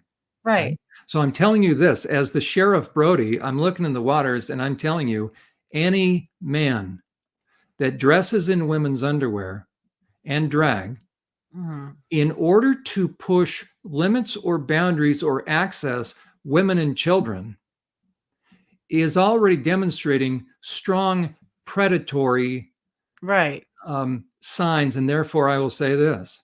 Well, it's just the tip of the iceberg. Right. Was the night before. So whatever point in time you're meeting one of these guys. So Phil Illy, if you're listening, here's a dirty little secret. And Stella, you can respond to this. Phil Illy, I know what you're doing with your right hand 6 hours before you're dressing in drag and strutting your stuff at GenSpec. Right. And I know the kind of crap you're accessing on the dark web. And probably even while he's reading through all of the comments. What do you think he's doing at the table? As a matter of fact, I'll ask if somebody says, "Oh, Uhler, he's not dressed in women's underwear." I'll say, you know what? You may be right. Where were his hands at dinner time? Right. After dinner? Ew. You think, right? You think I'm kidding. And then I ask people this, Stella, how many years have you worked with sex offenders? Right. Oh, these aren't sex offenders. Okay, now I'll ask this question. What do you call a pre-arrested sex offender? I don't know. Let it sink in. It's not a sex offender, correct? So prior. Oh, you're right. So yeah, they're not considered sex offenders. What do you call a guy that tomorrow he's going to be arrested for a sex offender? What does he look like today? Right. Totally. Okay. And I'm telling you, if I have a hard time identifying him. Right. Right. Stella's clueless, but now she's not clueless. She's defending it. So I'm telling you, any of these guys that dress in women's underwear and drag and are in the trans movement, why are they there? Where else would you go to access the most vulnerable populations and to have to put it out there and play people for fools? They fancy themselves. Psychopaths love game theory. It's always strategy. Why? Because they're trying to access kids, but long before that, they get a high. It's almost like the hors d'oeuvre to play good people for fools. And that's why the perps, for instance, will look for single women with kids. Yeah. Yeah. Why? They want the kids, and they're going to play the mom is vulnerable. But in a public setting, it's a little different. That's why they love going to church, because they love putting it right out there, and they know what they're getting over on all these adults, and they're just seeing how stupid the adults are. So wait, John, I gotta let my dog me let my dog in. Keep going. I can hear you. Okay, and as a matter of fact, if anybody has any questions, I've been all over the place today. I really need to get energetic about this. Okay, saying something off. So, let's see. AGPs are dangerous. Yes, they are, and they know it. Okay, the ones that aren't are the ones that you never hear about, right? And the question is this: with an AGP guy, why aren't they in clubs? Right? They don't need to be accessing women and children, and they know it, by the way. Oh, and why are they in sports? Why are they in women's sports? It's not for medals, by the way. What do you think? Okay, they love denying, because porn creates a malevolence deep within the heart of a man. That's why they think it's a reasonable option to place their hands on the throat of a woman, and that's already meaning a guy's becoming deviant. Okay, they're doing it to deny women the medals, but that's not the real reason they're doing it. Is to gain access to where, right? And you want to find that out, deny them access to the changing room, and then all hell, it's going to break loose. And they always have what? They always have their cell phone. Okay, so that's why all these deviant guys, Leah Thomas and others, okay, they're accessing the locker rooms. That's what they're doing. They're traumatizing. We've heard Riley Gaines and some of the other female swimmers talk about how they had to disrobe. And it's going to mess them up as far as their ability to concentrate, because they're being traumatized or re-traumatized. So that's what this is all about. All these deviant guys know that. And that's why, again, any AGP, come on my program. We'll have a little discussion, right? We'll help you be able to have a platform to describe how much porn you consume, okay, and what kind. And we all know what kind. So, okay, let me see if I have any questions I can answer here. So there we go. How do you view AGPs? These are just sexually deviant guys that are accessing tons of porn. They've been doing it for years. The porn has progressed. They're heinous. As a matter of fact, the kinds of porn inevitably found on these different back channels that these guys have is very horrific. And I mean, they show women's bodies being dismembered.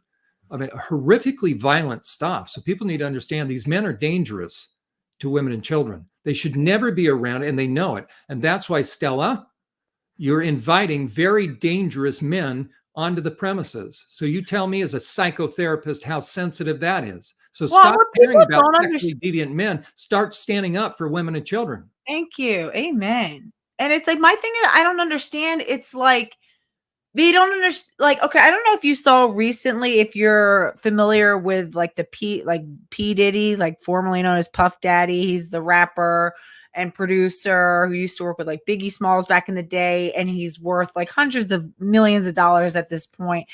And they just dropped a lawsuit on him. There have been rumors for years and years and years that he had been into a lot of weird sort of Jeffrey Epstein type stuff, but a lot of like, sort of like homosexual stuff and stuff with like, sort of like grooming people trying to enter the industry, these new producers or rappers, and they'd have to like go through him first, and he would sort of bring them to these sex parties The and casting couch, Weinstein, right? exactly. Yeah, the Weinstein The stuff. cost Right, of right. doing business, absolutely.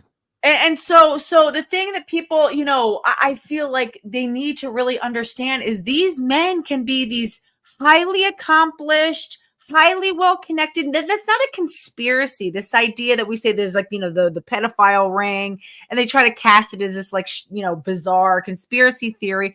But as more comes to light, it's true. It's these. If you look at WPATH, the board of WPATH is entirely occupied by highly, accomplished men But who have extremely deviant. degrees. Yeah, and they're Extremely extremely Brittany, deviant. can you share the screen? Can I bring up a Yeah. Let's see. I don't know if I can share. You might have to send me. Are you able to send me which file is it? I don't know if I'm. actually, where do you want me to send it to? Because I just created a chart. This is kind of hot off the Can you press. send it to Twitter? Is that possible? I'll Or you drop, can email it it in right now. Okay. Yeah. And as a matter of fact, I'm doing a series with Emma Catherine on the Imagination podcast on DID, dissociative identity disorder, and how therapists can work with that and the internal system. Right. And I thought it would be helpful because I was just interviewed about SRA, satanic ritual abuse, which is a thing I never believed in, but it's very real. I saw you talking about it's very real. So I thought it would be helpful for that interview, and therefore we just featured it. Emma and I did. I went through this chart. So this is hot off the press. So I want people to understand that in terms of psychopathy, and again, it's a fancy term that psychology has recently come up with. If you want to know the old-fashioned term for it, it's in the book of Proverbs and Psalms. It's called a fool. It's a really serious category. Okay, it means you have no conscience, therefore you have no empathy and no remorse. So what are you like if you reach a point, and it's not just male, by the way, right? And James Fallon, Robert Hare, his example of a white-collar psychopath was Bernie Madoff, head of the NASDAQ, who made off with everybody's money. James Fallon's example of a white-collar psychopath, and I totally agree, is Bill Clinton. So Bill and Hillary Clinton, this is not a political statement. This is not a political party. But if you want to have a modern day example of Ahab and Jezebel, it's Bill and Hillary. How can I say that? The most dangerous person to be is an FOB, friend of Bill, right? You're going to be on the receiving end of, you're going to die by being choked by a red scarf in the shower or by a doorknob, Anthony Bourdain notwithstanding. Wow. So the one thing to understand about a psychopath, and again, there are two kinds, the bloody psychopath and the white collar psychopath. The bloody psychopaths, the snatch and grab kind, the creep that's in the trench coat, driving around the park, the stranger danger. It's very few, and this is graphic, but their body count is going to be relatively small, and I'm not minimizing any of that. Okay, they'll have 10 people, 20 body count. A white collar psychopath, they'll have hundreds and hundreds and hundreds, and they are the ones to get themselves in positions of power. Now, Robert Harris said that a psychopath, the more psychopathic, the more impulsive. That is not true.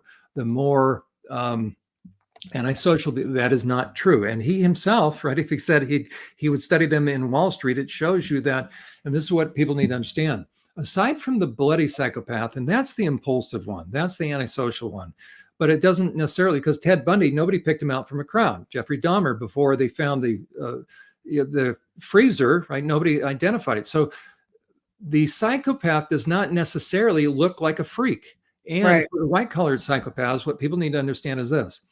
The more psychopathic somebody becomes, the more normal they appear and the more sophisticated they get. That's why they rise into politics and places of influence, and heading up children and youth, or Department of Children and Family Services, and heading up government agencies where you can allow 82,000 migrant or unaccompanied minors to go missing.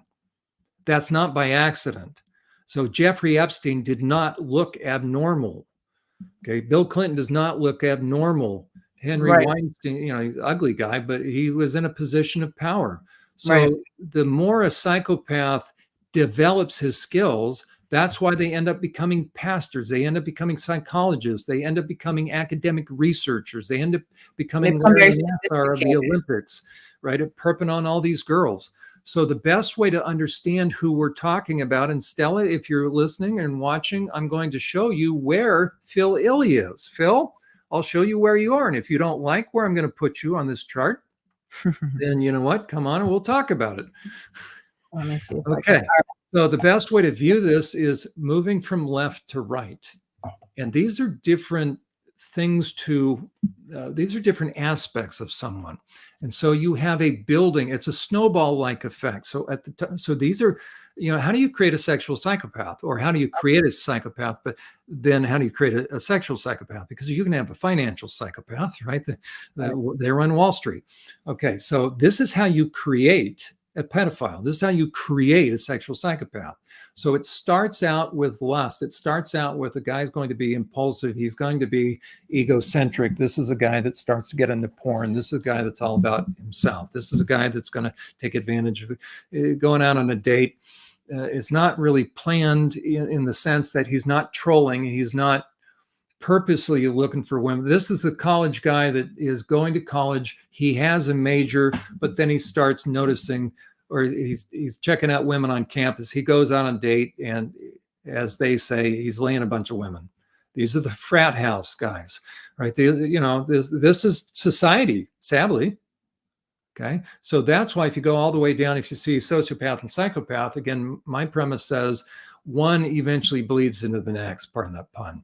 So society really, and the legal end of things picks up where really coercion kind of starts, so to speak. So that's kind of where, when we think in terms of sex offending, you're not going to see laws come into play until about that third box up at the top there. So impulsive, manipulative, that's welcome to society. That's how sad. Coercion. You're talking about these boxes, right? So right about there is when we're talking about sex offending, it's going to start right there. Well, look what's already happened then. If you were to pull that box straight down, Brittany, you're doing that exact. Good for you, right? It started to do. You can actually grab the bottom of it and stretch it all the way down. So look at where sociopathy, or look at where the sociopath starts prior to offending. I see. So around manipulation. There you go. So which means how many sociopaths are out there in society? A ton. Now look at the very bottom, when I tried to show the overlap of the degree of trauma, and the more trauma and the earlier, because what's going to happen is this: as a guy is moving from left to right, I'm going to add to this chart the kind of pornography the guy is going to be accessing. Yeah. It's going to start small at gateway, and it's going to move. Okay. By the time. Just real quick to jump in, it's interesting you don't overlap the impulsive and egocentric. And I actually found that, I don't know if you ever saw, I had a debate with Exelanzic. Do you know who Exelanzic is? I've never met her personally, but I've so Sierra. Days after the GenSpect conference, she was actually planning to head to my house. She was taking a train across. So a few days after, we hung out, she spent a few days with me. And so I had time to sort of talk with her and debrief the whole GenSpect conference back in November. And we did a live stream together, and we ended up having a debate on the live stream about sort of, why these men act out the way that they do. And she had a theory that these men, when they decide to cross-dress, when they decide to engage in this behavior, that they're dissociative and dissociated, and they're not able to control their behavior. It's become so impulsive that they're literally psychotic. That because of that reason, it's thank you. My position was that's absurd. And she's basically saying that it's like it's a disability in that sense, that they have no control over what She's they're dangerous, doing. right? That's 100% a myth, and I understand, right? But what I would say to Sierra is this: it's not going to be a sexist statement, but I'm going to say two things. You're a female and you've never worked with sexual predators, so you're surmising, which is very dangerous in this sense. Think about the movie Jaws. If you're saying these waters, oh, I know it's a little fin, but after all, it's not really fin. It's just a happy little shark, and he won't bother you. And okay, so right, and we're talking about guys. If they stay in the club, we're not talking about those kind of guys, right? The only reason we're talking about AGPs is these are the guys that came out of the club and they want to have access to women and children's spaces. That's the only reason we're talking about this. Nobody would have heard the term. So I'm not talking about the guys that are not an issue. And it makes sense. And also when you think about the fact that, you know, prior to this whole cultural explosion of, you know, LGBTQ, trans acceptance and all this sort of stuff, this was a very fringe minority that was kept in these very specific 100%. spaces. And now, obviously, now that, you know, so it's just to say that they have no control over their behavior, that it just happens to them. They are opportunists. Absolutely. Okay? And that's a sociopath. Okay. So let's talk about a financial sociopath. Folks, when you go onto a car lot, and I'm not getting down on car salespeople, but think about it. Why do people hate going car shopping? And why did online car shopping come about? Because they knew people used to hate going to the car lot. If you look for a new car, what is this? She does a lot. Okay. So think about when you go onto a car lot, I'll tell you what's happening. You're being financially objectified. You're being financially groomed. You're being financially profiled, right? I'll tell you the ones they look for, right? If you tell them, oh, I'm not here to buy anything, I'm just looking, they're going to spend more time with you because they know that you're actually looking. But if you say, oh, you know what, I'm really looking, and here's what, they're not going to spend as much time. So they already know exactly what you want, and you already have. Right.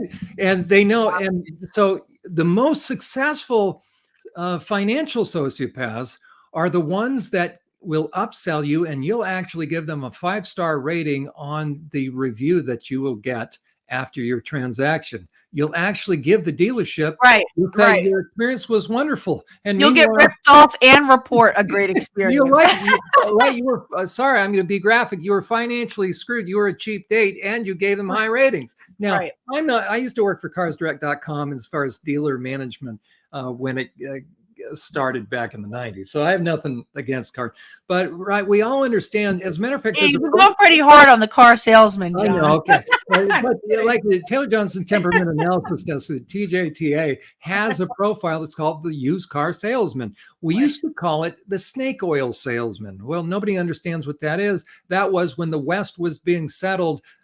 You would have a guy pull in with a Calistoga wagon back in the the wagon, the 49ers and so he would pull into town, he would drop the side, he had a hinge, and so the side would come down, it looks like a display case, and he would sell the magic elixirs, and he would stand in the middle of the street, come on, we have the magic, do you have ailments, and you can go online, apparently there was even a film called Snake Oil Salesman, right? Do you have arthritis, rheumatism? This little bottle. Now it's clear. It's got liquid. This is the miracle cure. Now we call it infomercials. Okay. And how many people do you think took it and came back and said that it worked wonders? Okay, there you go. Right. And so you have the people, oh, it did. And then the next best snake oil. I'm a believer. Right? That's it. Is in the charismatic. I was healed. And half of them are frauds.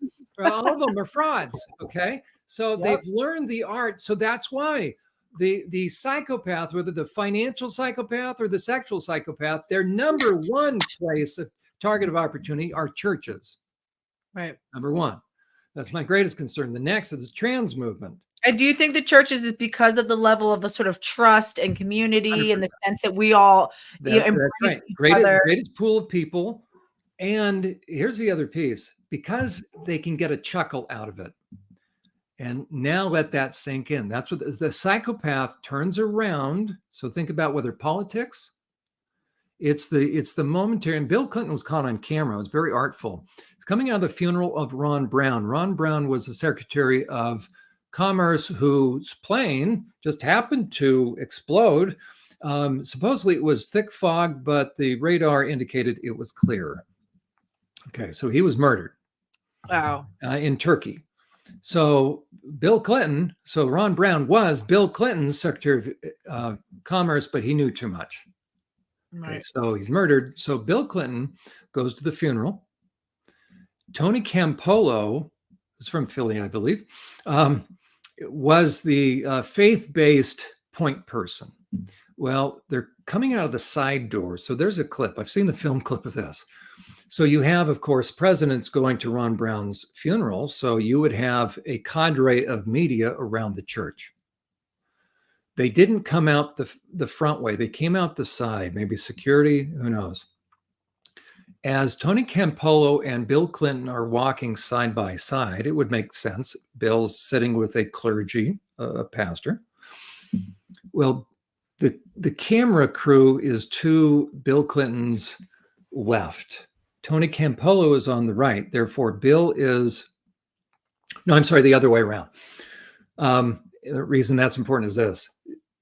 Bill had evidently just been cracking a joke or something. So Tony Campolo, so here they come, they're now in eye shot. Tony Campolo is obviously following up this conversation, whatever's being said by Bill. Bill's chuckling, Tony Campolo's chuckling. Bill glances at the camera, and in a split second, it's artful. He's chuckling, and all of a sudden he looks, he goes, and that pouty face. Tony Campolo doesn't know what's happening. He looks at Bill like, what? And all of a sudden he glances over and he goes, oh, puts his head down.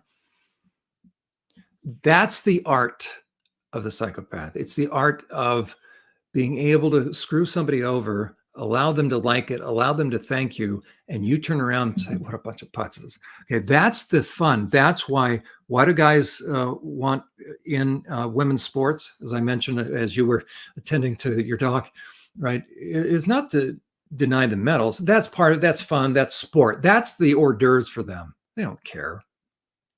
They're getting access to the private spaces, the locker rooms and shower rooms to traumatize them, and they have their cameras. That's the real deal. And what are they doing? They're uploading and downloading the stuff, making cash profit off of it. Plus, they know they're traumatizing. So Leah Thomas, the sexually deviant male who had heinous stuff on his other Twitter account, as far as really violent drawings and things of women being harmed, he knew he was traumatizing. So that's what the psychopath wants. So it's toying. It's that they fancy themselves as chess masters because that's the psychopath. So that's half the fun for them. So that's why they love going into places. Phil Illey, he's loving going in. He's traumatized. He knew, he's scanning the room. He's looking at the discomfort. And this is where, your volume, you've muted yourself. Sorry, I did take it off. Sorry. Yeah. I was saying it's like you said, not just the getting in, but then being welcomed. And then clearly there's half the people who are totally uncomfortable, feel like they can't say anything. But then when you have all the organizers of the conference coming and saying, hello, Phil, taking photos of him, posting the photos up, he's handing his books out. Facilitating everybody else being traumatized by this. He's getting 100. How many different interviews did he get? It was so funny because I was laughing about Julia Malott, who was another trans-identifying male. And Julia ran his mouth. Mr. Julia ran his mouth, but won't debate me. None of these guys debate me. Come on to my program. Any of you cross-dressing, deviant, women's underwear wearing guys, come on to my program. We'll have a little talk. We're going to talk two things. We're going to talk safety of women, safety of children.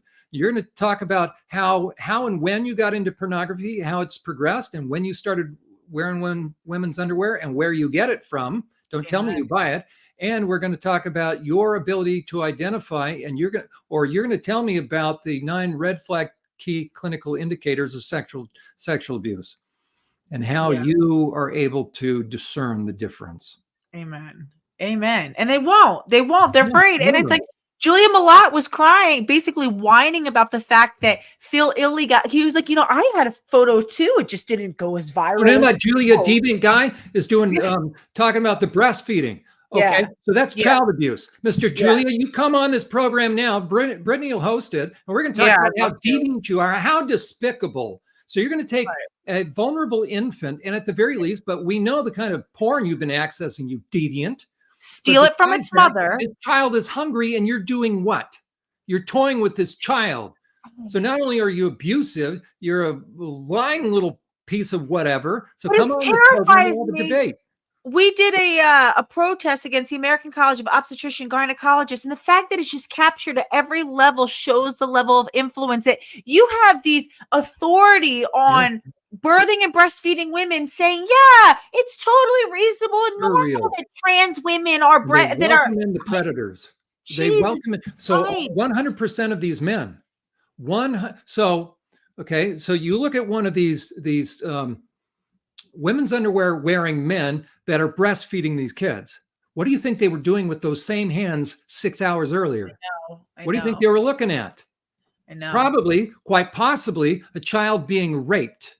And now I got it in their hands. Why am I so against these men doing surrogates? Number one, talk about objectifying women. So you're using these women. And objectifying children. Like it's just an object to be bought and sold, and women. How many stories have we already found? Not that I needed the stories, but now there's plenty of stories talking about that these guys are using these kids. It's a front for child. It's a way to get your hands on a child that no one. It's now your kid. You could do whatever you want. They're trafficking these infants. Jesus fucking Christ. Yeah. And it's without the female, the gatekeeping quality of female sexuality of having a mom who would be like, whoa, there's no safeguarding those homes. All these kids are being trafficked. None. And it's so by the way, all the sex offenders know this. They cannot believe, all the guys in my groups, they cannot believe how stupid the public is. Thank you. And that's the thing. It's the gullibility.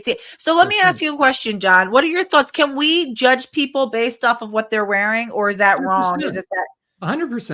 Right. And it's not judging them. Okay, it's assessing the fact that they are twofold. One, they're so self-entitled as to not care, but all these guys know. So any man, so everybody needs to really hear this. And any of you perps out, any of you deviant men that want to debate me, come on my program. We'll talk about it. You cannot tell me. So it is not reasonable to be so naive as to believe that any guy that thinks it's a reasonable proposition to wear women's underwear has not been fully saturated in years worth of progressive porn. Think about that chart that prior to dressing in women's underwear. If my wife were, she were to say, hey, you know what? I just want to see what these look like. Put these on. Do you know what I would say to her? Right. Like, what? Yeah. Put on your underwear? No. And it's just the tip of the iceberg. What people don't understand is that this is what they're doing out in public. If they're already to the point that they will behave this way in public, you have no idea what goes on below that surface. So they're playing the public for fools. Stella's being played, and that's the best case scenario. But Stella, I do not believe you're that ignorant. Because you've heard all I say that? Because you and Michael Bailey and you had Canner on your program. So now the question is this: what's your fascination, Stella? Why are you now driven to support men that are either pushing or have given evidence that they represent that which is of threat to vulnerable women and children? Why are you now helping to facilitate those things that will place women and children in harm's way? Well, because if it was innocent, when we brought the concerns, she would be really genuinely interested to hear them. She shut them down instantly. She knows that they're coming, and she comes up with a campaign to discredit whoever it is, and she shuts it down. She blocked me. She tried to sue me. I was like, okay. Yeah. Right. And I was going to be decent to her. I was just going to ask some very straightforward questions. Like, Stella, you know what he's into. Right. How can you say that? You do a great imitation. How can you, what is he into? How can you say that? Well, okay, I'm a guy. What percent of the male population accesses porn, just in general, Stella? we're talking 90%. I don't know, 98%. Okay. Right. So that's of men. Right. Okay. Now, how many men appear deviant out there? Not as many. Okay. So how many access porn? Virtually all of them. Okay. So if a guy starts to act sexually deviant, maybe we can assume he's part of that population accessing it. And the stuff he's accessing at least mirrors what he's acting out. So therefore, we can say he's a regular consumer of progressively deviant porn. So Stella, why do you have sexually deviant men at your conferences when you have survivors that were so traumatized and in a dissociative state, therefore, and have multiple diagnoses, and a lot of them probably have dissociative identity disorder, where a part of them hated their breasts, wanted them removed. So you have now facilitated that which will trigger them. Right. Sexually deviant males, you facilitated that into a conference of sexually traumatized young people. Right. That's sick. What is your response to like those who say, for example, like with the minor attractive persons push, right? That whole thing, right? These of are just trying to rebrand it and all this sort of stuff. But for those, and I've had even people come onto this channel and challenge me. They're like, no, but how do you expect us to really be able to fight it if we don't fully understand? We need to do this in order to study it, so that we can understand it better. We can see the nuance and you know, what is your response to that? I would first say this. Does it, to that person that would say that, does it bother you to know that you've just really verbalized almost verbatim exactly what sex offenders say about why they needed to access porn? So the justification rationalization, number one. Okay. Is any perpetrator ever going to come out with what they're doing? No, they're liars. They're liars. So you're taking the words of, and now you've aligned yourself with those men that have given evidence that they saturate themselves in pornography behind closed doors. Right. You're coming to the defense of porn saturated men. Why are you driven to do that? Right. Number one. And I think pedophiles, nobody's born that way. Nobody's minor attracted. Okay. It always starts. Now I'm going to tell you as a clinical. So it's not a sexuality opposed to what they try to say. So I'm now going to put on my forensic 15 years worth, my forensic hat. I'm going to tell you how somebody becomes a pedophile. Ready? So here's the truth.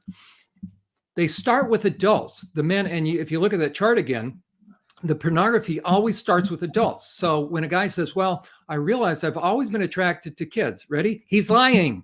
Right. No, but he seems so sincere. What did you just say? He seems so, he's a perp. Why wasn't he arrested the day before? Because nobody figured it out. Why? At that time, he was normal.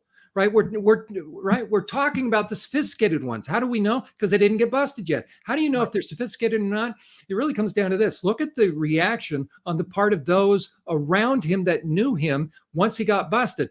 We're not talking the creepy guy where the news crew goes out to the neighbors and they say, hey, this guy was, arrested. And all the neighbors say, we knew it. He's a creepy guy. We told kids to stay away. No, it's the guy that says this. What? Mr. So-and-so, Dr. So-and-so? No, Dr. So-and-so, doctor. No, it can't be him. Okay.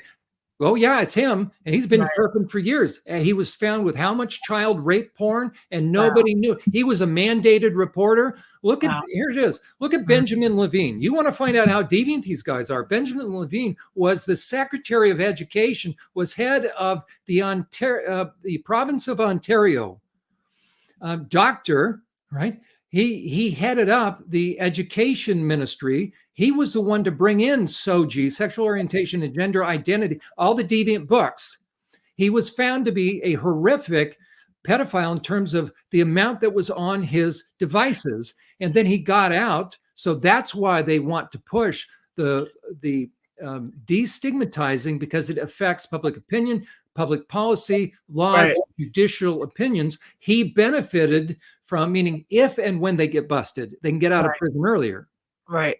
So that's why, by the way, they go to James Cantor and the other sexologists. Why do these guys go? That's why it all got force teamed with, the LGB movement, where it's this idea that, again, it's like this, like, well, it's it's who somebody is and it's born this way. And then it starts to push out. It starts with that sort of core. And it's 100% and then a lie. It's all a lie. Okay, I'll tell you how a guy becomes a pedophile. They're not born that way. It's not brain structures, nothing. I'll tell you what it is. It's deviance. You allow yourself to start, as a guy, you start crossing sexual boundaries, you will morph into various stages. Now, ever since the 70s in pornography, you will never find a sex offender, let alone a pedophile. But you create those neural connections that's by exactly right. engaging in it, and you strengthen them every time you pleasure yourself to that idea. You start to strengthen that neural connection that you created. And that's why people need to understand 100%, this without exception. In this day and age, 100% of all pedophiles are busted with child rape porn. 98%, give or take, they're busted with the distribution or dissemination of it because they know, they're passing it along. So whether they're a part of a group or they know separate individuals, 100%, you will never find an exception. So these are not mild guys. And by the way, there's a myth out there that the pedophiles became pedophiles because they themselves were perped on. That is a lie. How can I say it? Because I work with these guys. So I'll tell you an easy way to understand this. If you want to do reliable research on men that have been perped on, you don't go to the sex offender unit in prison, and none of these academic researchers have access to that kind of unit. They only have like 3 hours with individual guys. Okay. You're not going to interview guys that are on the sex offender unit. Where are you going to interview them? On the drug and alcohol unit. True survivors become protective rather than exploitive. Right. And they don't push boundaries. When you look at anybody that has been perped on as a kid, so you look at an adult survivor, they're hypervigilant for perps in order to protect kids. They don't justify and rationalize and they raise safeguarding bars, right? Anybody that's had a parent, like let's say a mother, anybody that knows if their mother was perped on, what typically you'll hear from the adult kids, like, oh man, I couldn't do anything when I was a kid because my mom was, forget a helicopter parent. She was so protective. She was overly protective. Right. So they're hypervigilant rather than exploitive. So that's what you look for, number one. So that's why anybody that's going to push boundaries and try to convince other people to lower their safeguarding, they were not perped on, and they haven't got clue one, or they're doing it on purpose. So that's the greater concern. And Stella can answer some of those questions. Jeez. It's just like, what do you think like the goal is with what do you think Gen Spect, what are they doing? Like, what is their goal? And who do you have any thoughts on who might be like funding them, or to what extent are these academics like these sexologists men, like what sort of like power they wield? I think something that you said earlier that is really interesting and that I absolutely agree with, and I've sort of come to myself, it's that it's not necessarily like when we talk about how these things are starting to evolve, it's not like a group of these scary, shady individuals meeting in a room and saying, here's the conspiracy, guys. Here's how we're going to do it. It's this, it starts off as like a rat king of different people with different interests, and they all start to realize that their interests are somewhat convergent, and that, they both want different things, but it'll have the same sort of pathway to get there. So it's worthwhile to work together. And it's like, even this concept that like Gen Spec, for example, is a W path controlled opposition. That doesn't mean that Stella O'Malley one day was like, I'm going to start an organization that's going to become the controlled opposition to Gen Spect, and it's going to neuter the gender critical movement from really taking out the gender industry. I think that these things sort of evolve into what they are, and it doesn't make them less, like organized towards that goal. It's not as simplistic as just being like, here's exactly what we're going to do. It just evolves towards that. I think she realizes that there's, as people are leaving this far left, as the far left, affirmation only model is getting exposed for being the sort of unhinged thing that it is, it's only natural now that they're going to need some sort of a life raft, because the natural response, if this was left, is going to be the gender critical response, and it's going to end up wiping out the gender industry because it's going to expose how insane and dangerous it is. But there's too much investment. There's too much money. There's too much money yet to be made still. This is a cash cow. They're not just going to hand it over and let it get, wiped out. So the next move is, okay, we have to acquiesce to some of the concerns. We have to look like we're listening, look like we care.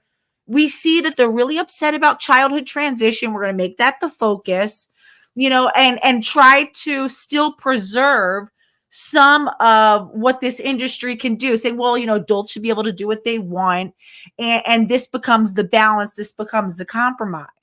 And that's how I've seen sort of what, GenSpect has evolved into. And to me, it's so interesting how vigilant they are at shutting down people who don't want to just stop there. And it's fine if adults do it, and we'll, invite all of these different, voices of people like Phil Illey and Cantor and Bailey and Blanchard, who are saying, no, that's not enough.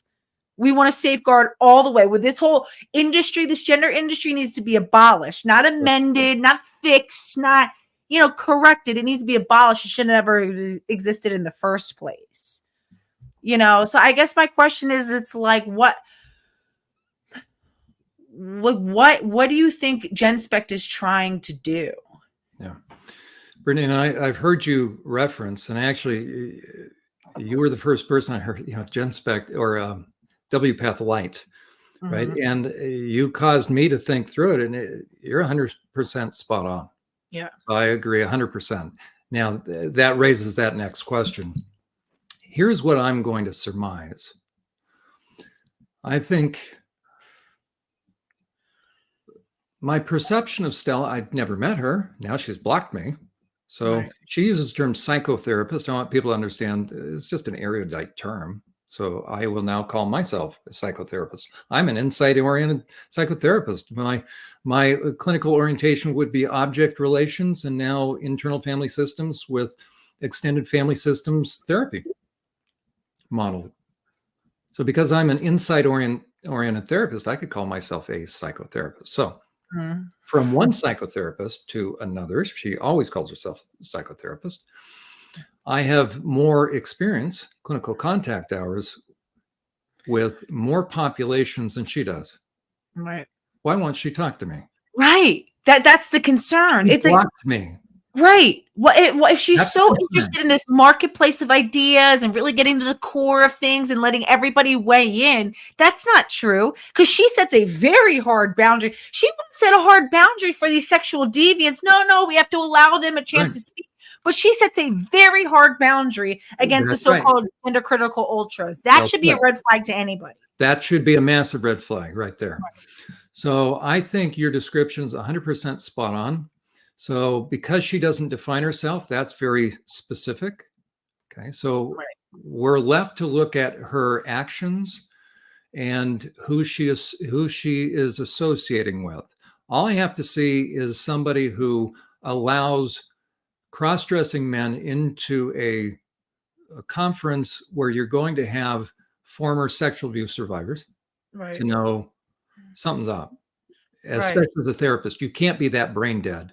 Right. So you're either sadistic, you're either deriving a sadistic sense of satisfaction, or I'm going to use this in a clinical term, or you're a freak because you're doing bondage and BDS and being behind the scenes, and you think it's kind of cutting edge and nouveau at the expense of, be some sort of, okay, so you got some really weird stuff going on, because even with Debbie Hayton, from what I hear, and I've never seen it, so it's just the description of it, apparently she aligned herself with this porn accessing, cross-dressing dad who has a kid that was accessing at a very young age, wanting to cross-dress. That's a red flag. And she sort of marginalizes the wife. The affinity should be the other way. Thank you. That's what I would say. Why wouldn't she team up with? Okay, but she can see it. Now she's established a pattern of being, of aligning herself with, of, this harmonic convergence with sexually deviant men. That's a huge concern to me, because at the very least, there may be something behind the scenes that, that's on her. But when it comes to safeguarding, as a mandated reporter and as a therapist, you can't afford to be so ignorant, let alone blind, to the red flags of abuse and perpetration. Right. That's my greatest concern right now about GenSpec. Now, the second is they're pushing the lie of trans. Right. There's no such thing as trans. Right. That some people are truly trans. You're never going to help a kid who's gender confused by focusing on their gender. Right. Or putting them in contact with opposite sex impersonators. Right? So if you claim to be a therapist and you use the term trans, I'll tell you one thing: you're really ignorant. Right. I want to know, meaning Stella, come on, or any of these gender therapists, right? Come on my program and we're going to role play. You tell me how you assess for safety, how you assess for the red flags of child abuse, and you tell me. We'll do first session. We'll do about 10 sessions of role play. And I want to see how far you get with the kid. And then you be the kid. You're going to be oppositional, no doubt. And I'll show you how far I get with the kid. Right. So what they're showing me is this: they've never worked effectively with really severely emotionally damaged kids, which is this population. That should concern us all. So parents are taking kids to therapists, or they're going to GenSpec thinking they're going to find help. They're not going to find help. Right. They're going to find at best a Band-Aid approach. It's no time for Band-Aids. And then you allow the fox in the hen house. Now I've got real concerns. Right. So I think it's now, what motivates her and where's the money coming from? I think there's money now. Where does it come from? See, I think your assessment is spot on. So then the next thing, all I had to see is this. You mean to tell me she features Bailey and Canner on a podcast? I'd never, I'll debate them. I'm not going to feature them like I'm interested in what they have to say. So that means she soft pedals. She features a guy that's the number one academic, the number one concern, the guy that's being used most strategically to push toward the legalization of pedophilia. Right. She should be pulling her hair out, but she featured the guy on a podcast. And not only he's like one of their like board of advice. He's one of their advisors. He was on Prostasia's board, and the well is poison. Bailey that has the FSAW that puts it up inside a woman. Jesus. Okay, and she does a paper with him. So I have massive concerns. And in Benjamin Boyce, I'm going to assume now that he's married to the therapist, you know what? Have me on your program, Benjamin, with your wife. We'll have a discussion about this. I want to know, for your wife, I forget her name. Leslie. We're going to talk about how, Leslie, can you name off the red flags, the indicators of sexual abuse?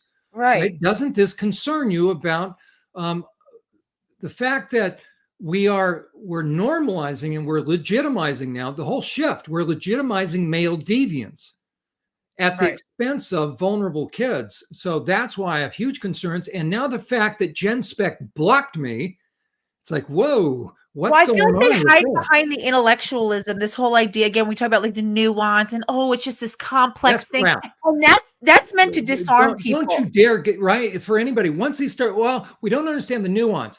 That's all I have to hear. There ain't no new. Okay, here's what I have to ask them. I'm a sex offender treatment provider. Should I deal with nuances? Well, why do we need to know why? Maybe we don't understand because, after all, I'll tell you where I hear that term coming from the sex offenders, especially the child rapists. Well, you know what? You don't really understand because the nuance, and I wasn't getting it, and my wife wasn't, and, she was just so overpowering. She looks young, I know, age 8, but you don't know. You only understood, There you go. The problem is you're so black and white. You don't understand the nuances. Right. It's more complex, and they're trying to make it down. I hear this all the time. You don't understand. I got the file in front of me. Oh, okay. So you raped 3 girls. You filmed it on the dark web. Well, Mr. Yo, I know what it looks like. There's nuance. Not that. Oh, okay. If you understood all, if only you understood all the details, We have John, special then it would make relations supper. sense. That's right. All right, here it is. I was suffering with low self-esteem at the time, and I didn't know. And here's a classic one. We were at a hotel, and I was drinking a little too much, and I didn't realize I'd climbed in my stepdaughter's bed. I thought it was my Oh wife. my God. Oh my God. That's so, oh my So I need God. to understand the nuances. So the only time I ever hear that is from Right. perpetrators and their apologists. Right. And I'm sorry, what do we have to learn from these men about why they do what they do, Oh yeah, other than Phil Illey, the author. Yeah, no. Phil, come on my program. You know what, Yeah. Phil? Show how Tell you us more about how to Brittany, safeguard against men right? like you. You host the discussion between Phil and myself. So we'll invite Phil on here. Phil, you and I, guy to guy, pull up your big panties. Come on here, we'll talk. Let's do it. Let's do it. Or yeah, even if you need Benjamin Boyce again, that they didn't call you. Like they had to. Of course, afterwards, I don't know if you saw the one interview. They had Rudy, who was kind of like on the GC Ultra side, and then it was Benjamin Boyce and Phil Illey against him, and it was like they were sort of teamed up. And Phil is all just sitting there, all like pompous, and he's like, "Yeah, I don't understand why you guys are getting so upset. Like, just relax. Like, maybe if you guys were more intellectual about it." It was like brilliant. And as a matter of fact, nothing. I'm not going to criticize Stephanie Wynn, but I noticed that Stephanie had invited me onto her program, and she got sick, and I've never been. Yeah. Right. Stephanie Wynn's another one, and I hate to say it, but a lot of, if you listen to even like Pamela Yeager, who I actually like the most of all of that whole Gen Spec crowd, the Pamela Yeager, whatever, she I think is the most decent of all of them. But if you listen to a lot of them, they all used to peddle affirmation only. Now this is their way to kind of like, fix that and correct that, but they still want to work within the confines of it's like that's right. And Brittany, any professional, any therapist, any mental health professional that uses the term trans, like trying to say there's such thing. Now I know I use the term trans inmate. Okay. But in reality, if someone actually says, if you tell me there are trans kids, then you're either brain dead, dangerously ignorant, or you are part of you're pushing something. There's no such thing as a trans kid. There are confused kids. There are manipulated kids. There are groomed kids. There's no such thing as a trans kid. 20 years ago, right? For us to accept this, and I don't accept it anyways, never in the history of medicine, in mental health, in psychology, psychiatry. When I was in my grad program, I graduated in 92. Okay, I've got a bunch of, I still look up top there. I got my textbooks. Okay, you flip through those. How many references to trans do you think you'll find? Zero. Right. It's just not an issue. You look at the rates. Trans people have always existed, they tell. Okay, no, they have, right? And here's the reality. Where are you going to find them? At the very least, you're going to find them in residential treatment, meaning these would be the most damaged and broken of kids. Look at the Trevor Project, which is just the world's greatest target marketing scheme. And Sam Brinton, the criminal perpetrator that took women's underwear from the luggage from the airports, he was in a strategic position in the Trevor Project in West Hollywood. Where do all the runaway kids go who want to try to make it in music or movies? They go to West Hollywood. So it is, and mothers have faked being kids. They've called that line, and very quickly it's talking about trans stuff, talking about their sexuality. Right. So it is the perfect opportunity for predators. Sam Brinton defended Rent Boy magazine. That is a term. Rent Boy is the term for young male prostitutes over in Amsterdam. Oh my God. Okay, and that's why this same organization will, and everybody pushing this stuff, they push the misnomer of sex work. Right. In fact, some of them will tell these young girls, go into OnlyFans or try prostitution so you can get enough money to get your breast sliced off. Right. Yeah, and it's work. It's real work, and it's fine. And there's no, let's sprinkle some glitter on it and make it feel like a totally normal and benign experience that just all young women go through, cycle straight through. It's, and that's why I just even like him, and the fact that like Stella O'Malley tries to defend, they put the book, this is the Phil Illey book, up on, and the reason why I keep connecting it back to Gen Spec, guys, it's just so that like we can try to it's for pattern recognition so that we can recognize where in this broader gender critical movement where we're seeing these patterns of behavior that exist that are perpetuated by these perpetrators, that this isn't just some special unique phenomenon. This is the same story. It's the same strategy that they use in just a variety of different environments in a variety of different ways with new subjects, and they got to tweak and tailor a little bit, but it's the same story and it's to the same ends, right? It's for the self-gratification and the abuse. Brittany, let me tell you my greatest concern, and then you'll see the concern about Gen Spec. My greatest concern and my field of study, or what I focused on in my professional career, again, sexual abuse survivors, kids in the system, it's almost synonymous anyways, and now predators. So I understand those populations. Yeah. Those are all in play now in the trans movement. Right. All my radar is always up now for perpetrators. It's not that I see them behind every rock, but okay, I understand them. Right. When you see the way being paved for perpetrators, you need to be very concerned. So the question is this, and my greatest concern is the push to legalize pedophilia. The number one individual, in my estimation, in the world is James Canner that's leading that. He's the most dangerous of all individuals because he sounds so good. Yeah. Who does Stella feature? The next person that backs him up and is part and parcel, and they do kudos to one another, is Michael Bailey.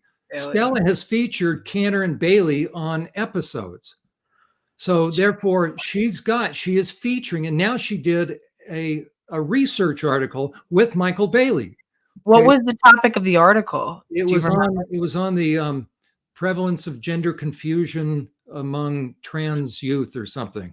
Okay, so Stella now is hanging around she's publishing with two extremely deviant male sexologists that are paving the way for the acceptance and the normalization, destigmatization, and eventually the decriminalization of pedophilia. That should concern all of us. And especially the fact that she kind of crosses wires. That they originally started, this is what incenses me a lot. They started off as an organization positioned for vulnerable families of gender questioning children who were, they were at a critical point. The kids were on the brink of medicalization. They're desperate to help the kids. The only other option was like these, affirmation only organizations like Mermaids. And then they branded themselves, Gen Spec came onto the scene, branded themselves as a refuge, like an oasis of reason for these families. And then she's going in and plugging in with these freaks like Cantor and Bailey. What are you doing? Yeah, she's doing the bait and switch, as far as I'm concerned, because and now she's saying, we're never a therapeutic organization. We just give out resources, and it's not the same. No, they can flip flop. Think about Bill Clinton. Slick Willie. Okay, that's why she has no mission statement, right? So she can just constantly. Right? She doesn't intend to. Now I'm going to put on my think. I'm going to show you how a predator thinks. Okay, so if I were to be a predator and I were to think up the perfect crime, the perfect way to craft the perfect crime, it would be this.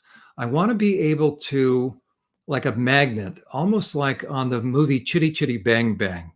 Remember that evil guy wants to collect all the kids, so he takes the little jail wagon and he makes it look like a carnival ride. And he comes into the town and he's saying, "Oh, children," so drawing them out. He's instead of, "I have little snickerdoodles," and they go, "What?" Okay, so to pull off the perfect crime for a perp, you want to be able, like a magnet, to draw the most vulnerable and naive. How do you get that? You override intuition. That's what predators always do. They have no conscience, so the only thing left in terms of boundaries is the other person's intuition. Cults, manipulators, predators, perpetrators, pigs, dogs, fools, all of them, they go after intuition. Intuition is the reality testing part of us.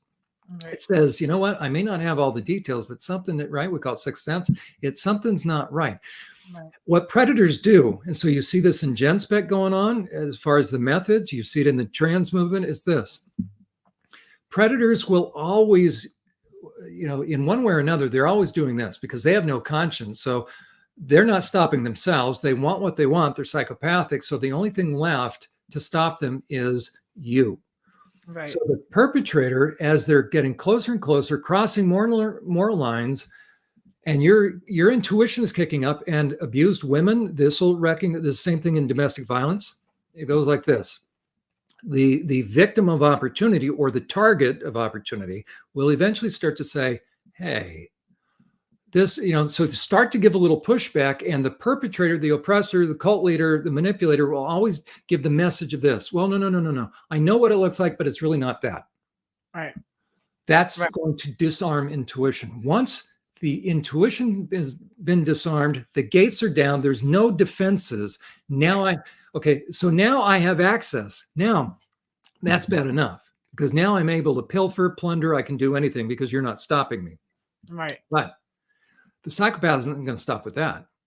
The psychopath, because again, it's the effect and it's the thrill of the hunt and the chess match. They fancy themselves as chess masters. It's all about game theory. Okay. The psychopath knows that mission is accomplished, not just when all the boundaries are down and you're letting me come into the private spaces, literally, figuratively. So I've accomplished, because you're no longer saying, well, no, I'm saying it. I know what it looks like, but it's really not that. We're now going to take it to the next level. I, as the manipulator, perpetrator, cult leader, know when it's mission accomplished and I have you in the palm of my hands. When I hear you tell somebody else where you pick up where I leave off, somebody from the outside says, hey, that Uhler guy, I'm not one, right? But I'll just use that Uhler guy. It sure seems like when you pick up where I left off, and when I hear you say, well, I know that you have concern, but it's really not that. Right. Now you're defending being in the cult. Right. That's the trans movement.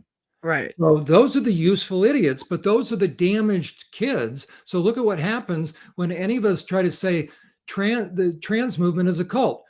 The hordes will come out. As a matter of fact, the other times you'll see that reactivity, you talk about furries. By the way, furries is the people have been asking. It's fine. Sorry, just people keep bringing up furries in the chat, and like a few people said, "Ask me about furries." I'll tell you exactly about furries. Okay, first time I heard about furries, never heard about furries. For anybody that wants to know, well, I'm dealing with a really heinous child predator who was getting out. I couldn't stop him because he went through somebody else's sex offender treatment. So he was days away, but I was still supposed to do the psych eval. So I thought, dang it, because I've kept 19 heinous sex offenders in prison. It takes a lot of work if they've been given green light through the prison system. Yeah. And they've done all their programming. Okay, so I knew I couldn't really stop the guy. So I figured I'm going to bleed him for information, so to speak. So you kind of know how to work it, and you build their ego up. And I said, I said, I talked to parents a lot. And it seems like you really were around a lot of these deviant guys, and you probably got a lot of some of the inside scoop. So I'm wondering, like, if I'm talking to parents, like, what should I tell them to look out for? And because you're probably the expert. So what would be some of the things I could tell them? He says, oh yeah. He says, well, it's furries. I said, I'm staring. He says, furries. He says, furries. And I'm staring. He says, you don't know what furries are, do you? I said, I never heard of them. He says, like mascot kind of things like at Disneyland and at sporting. I said, yeah. He says, well, that's a furry. Jesus. I said, Disneyland? He said, no. He said, what happens is you buy a costume and then there's conventions. And I said, you get in the costume? He says, yeah. I said, oh, it has a hood on. He said, yeah. I said, that hides all your identity. He says, yeah. Not unlike trans. And we access kids. He says, ready? He says, it's amazing, Mr. Uhler. He says, in every other setting in life, people will be very guarded with their kids. But you dress up in a costume, they will hand you their kids. Wow. And you look at their own in Wikipedia thing, they themselves acknowledge that 98, 99% of the men not only access porn on a regular basis, of course they do, but bestiality porn.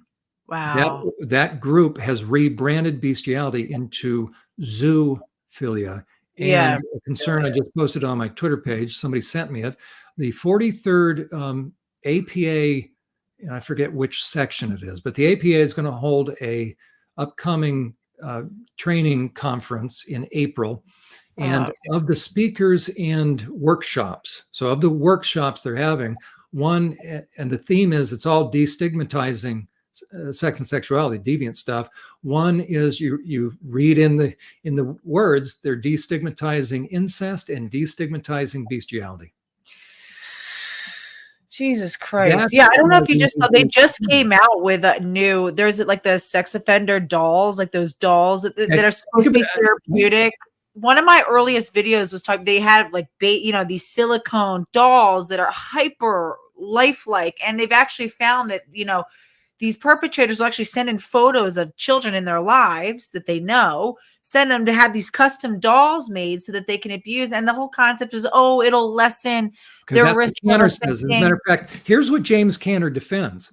Okay, and I can tell anybody this: sex dolls and sex bots and that 3D, those 3D goggles. Yeah, the virtual they will reality. always supercharge deviant sexuality. Thank you. 100%. It's 100% guaranteed. How do I know? I work with predators. Thank you. So it is a lie. Anybody that's pushing that, you ask them, where do you work? Who have you worked with? How many hours have you worked with sexual predators? In what way? Don't tell me you've worked with them on an outpatient basis outside of a prison. You ain't getting no information. So all you're getting is self-report. So isn't it interesting? Here's what James Cantor pushes and downplays. He pushes the destigmatization. Now, Stella, okay, Michael Bailey and Cantor are really professionally aligned with one another.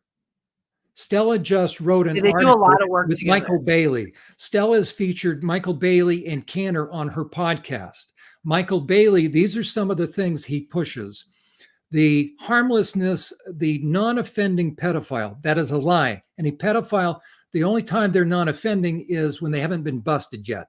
Okay? Right. There's no such thing as a non-offending pedophile. There's no such thing as a minor attracted. Nobody's attracted to a child's body. It is men that have gotten into deviant lust and they want to violate, they want to traumatize, and they want to damage. Okay. Yeah.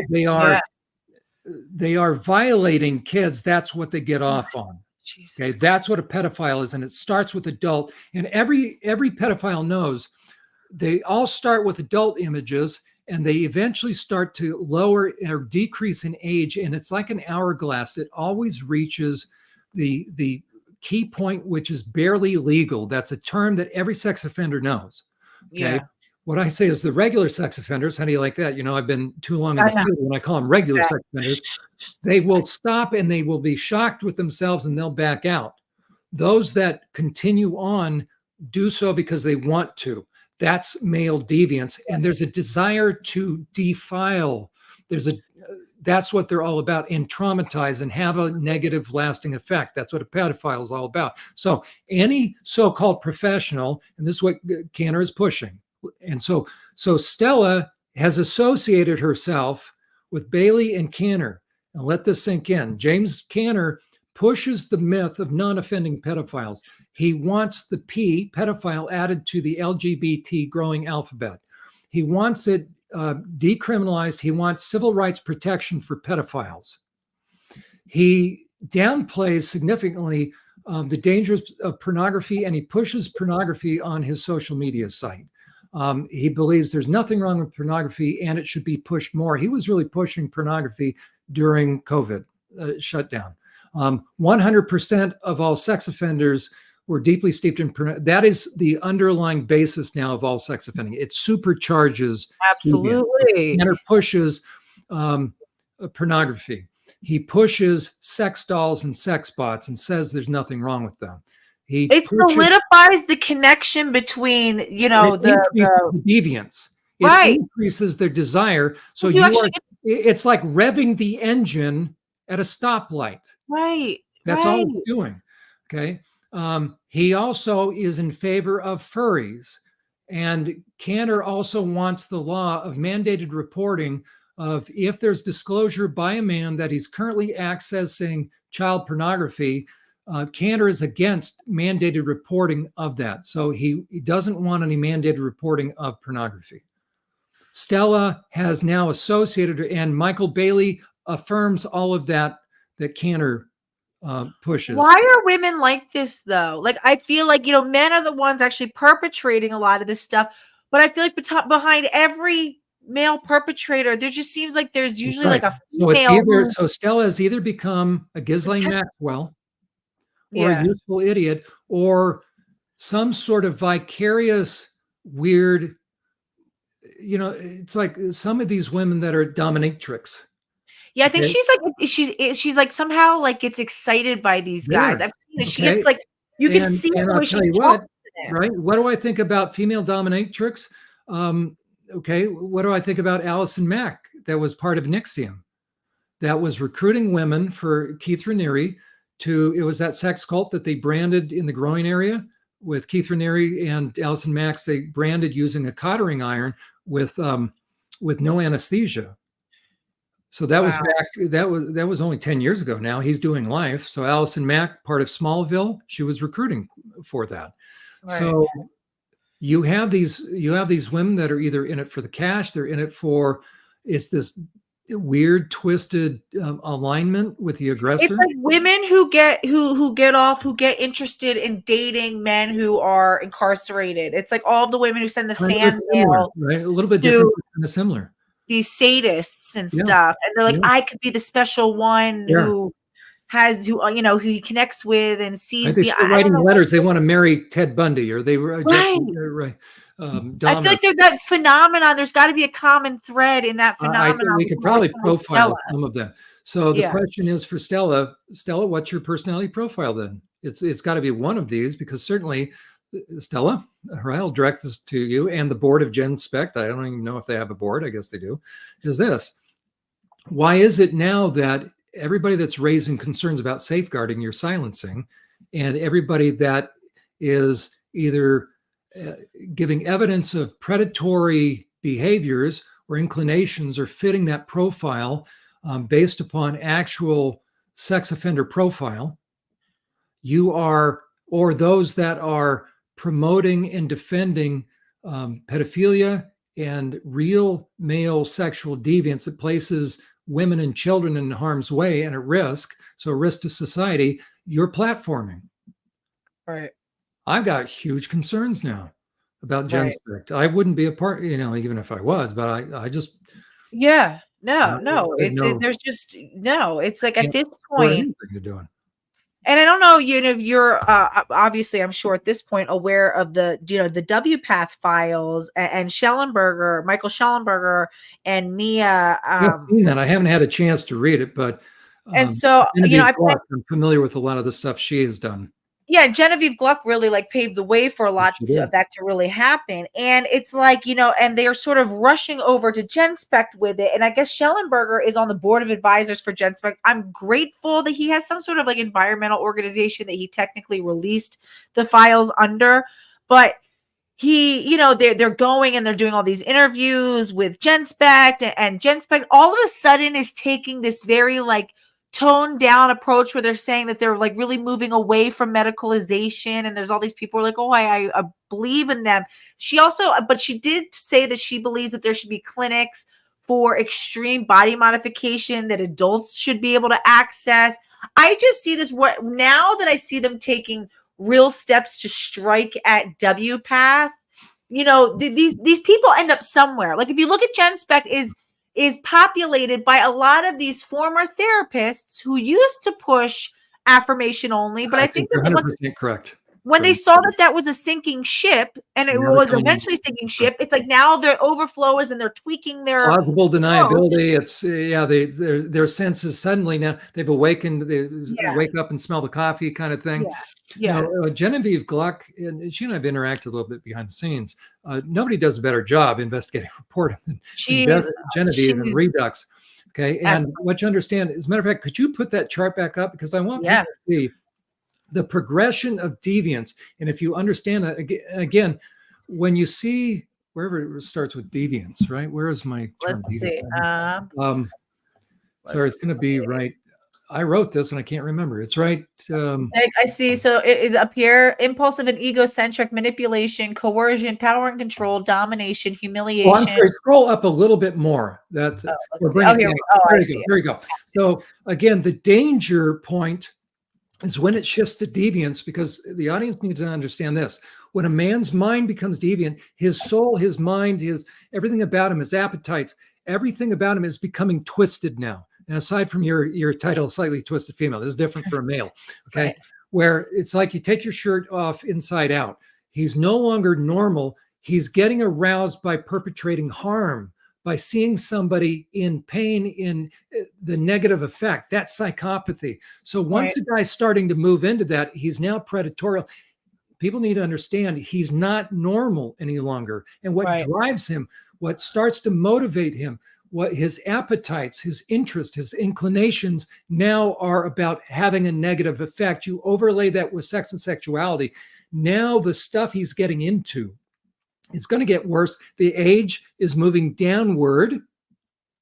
So the desire to have a negative effect, that's why he gets into bondage. They get into BDSM stuff. They get into the sissy porn, the humiliation. That is not love. That is not sex. Right. They are getting off on the negative impact. Now think about that. That would be bad enough if it just stayed with adults. But what does this porn stuff do? It moves the age lower. Right. So by nature, the further a guy is getting into deviance and the further he's getting, he's probably looking more normal. Why? Because he's learning the art of how to win friends, influence people. He's becoming a sociopath, then a psychopath. So he's learning how to become more normal. He's learning the art of the deal. He's learning the art of the debate. He knows how to craft his argument and sell himself and cause people to question themselves as he's going after intuition. So by the time a guy is on the far right, he's accessing children. He's doing heinous things to children. He can traffic children. He's gaining access to children. And if you go all the way down, you will see then the deviant satisfaction and the harm that is done. So think about then the fully deviant male mind. What they get into ultimately is the harm, and then ultimately mutilation and snuff.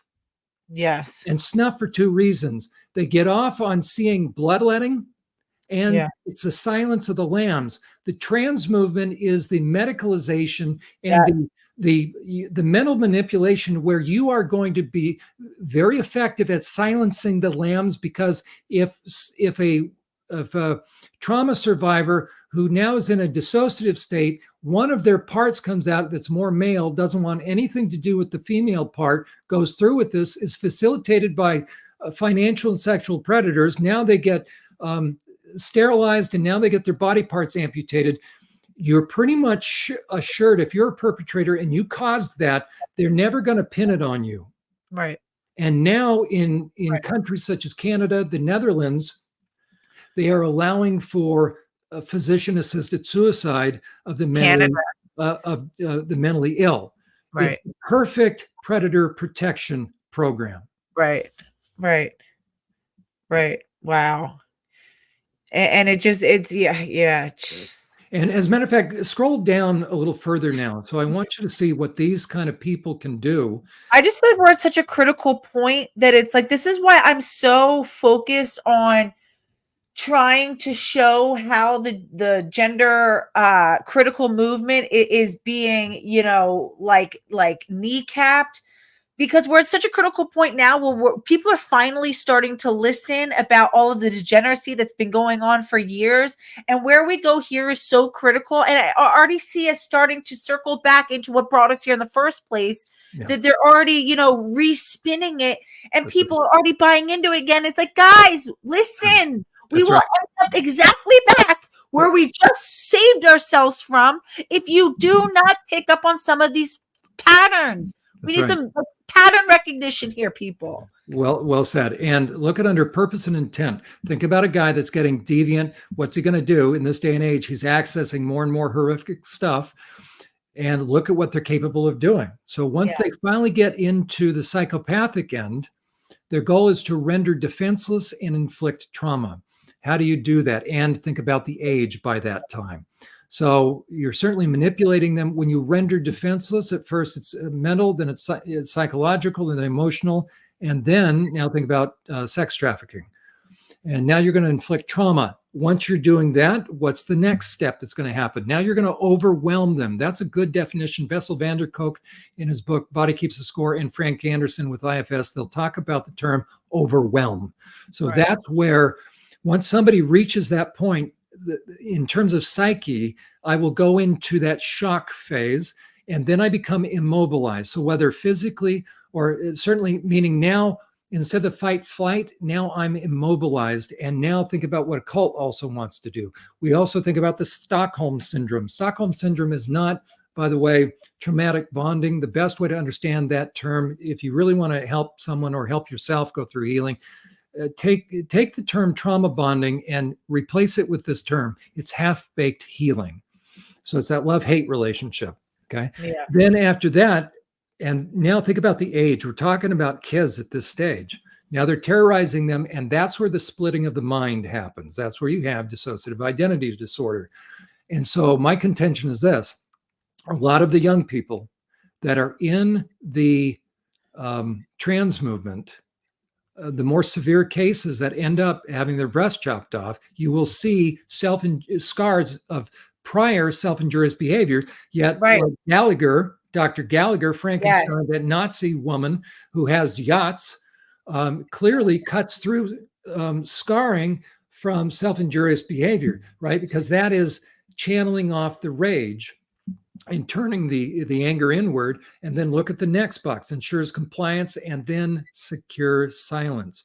So GenSpec now is focused on working with these kind of kids, yet they're doing what? They're allowing deviant males to come in that are cross-dressing, who are now, don't think that there aren't parts within somebody that has dissociative identity disorder. The moment they see a deviant male come in, they get frozen.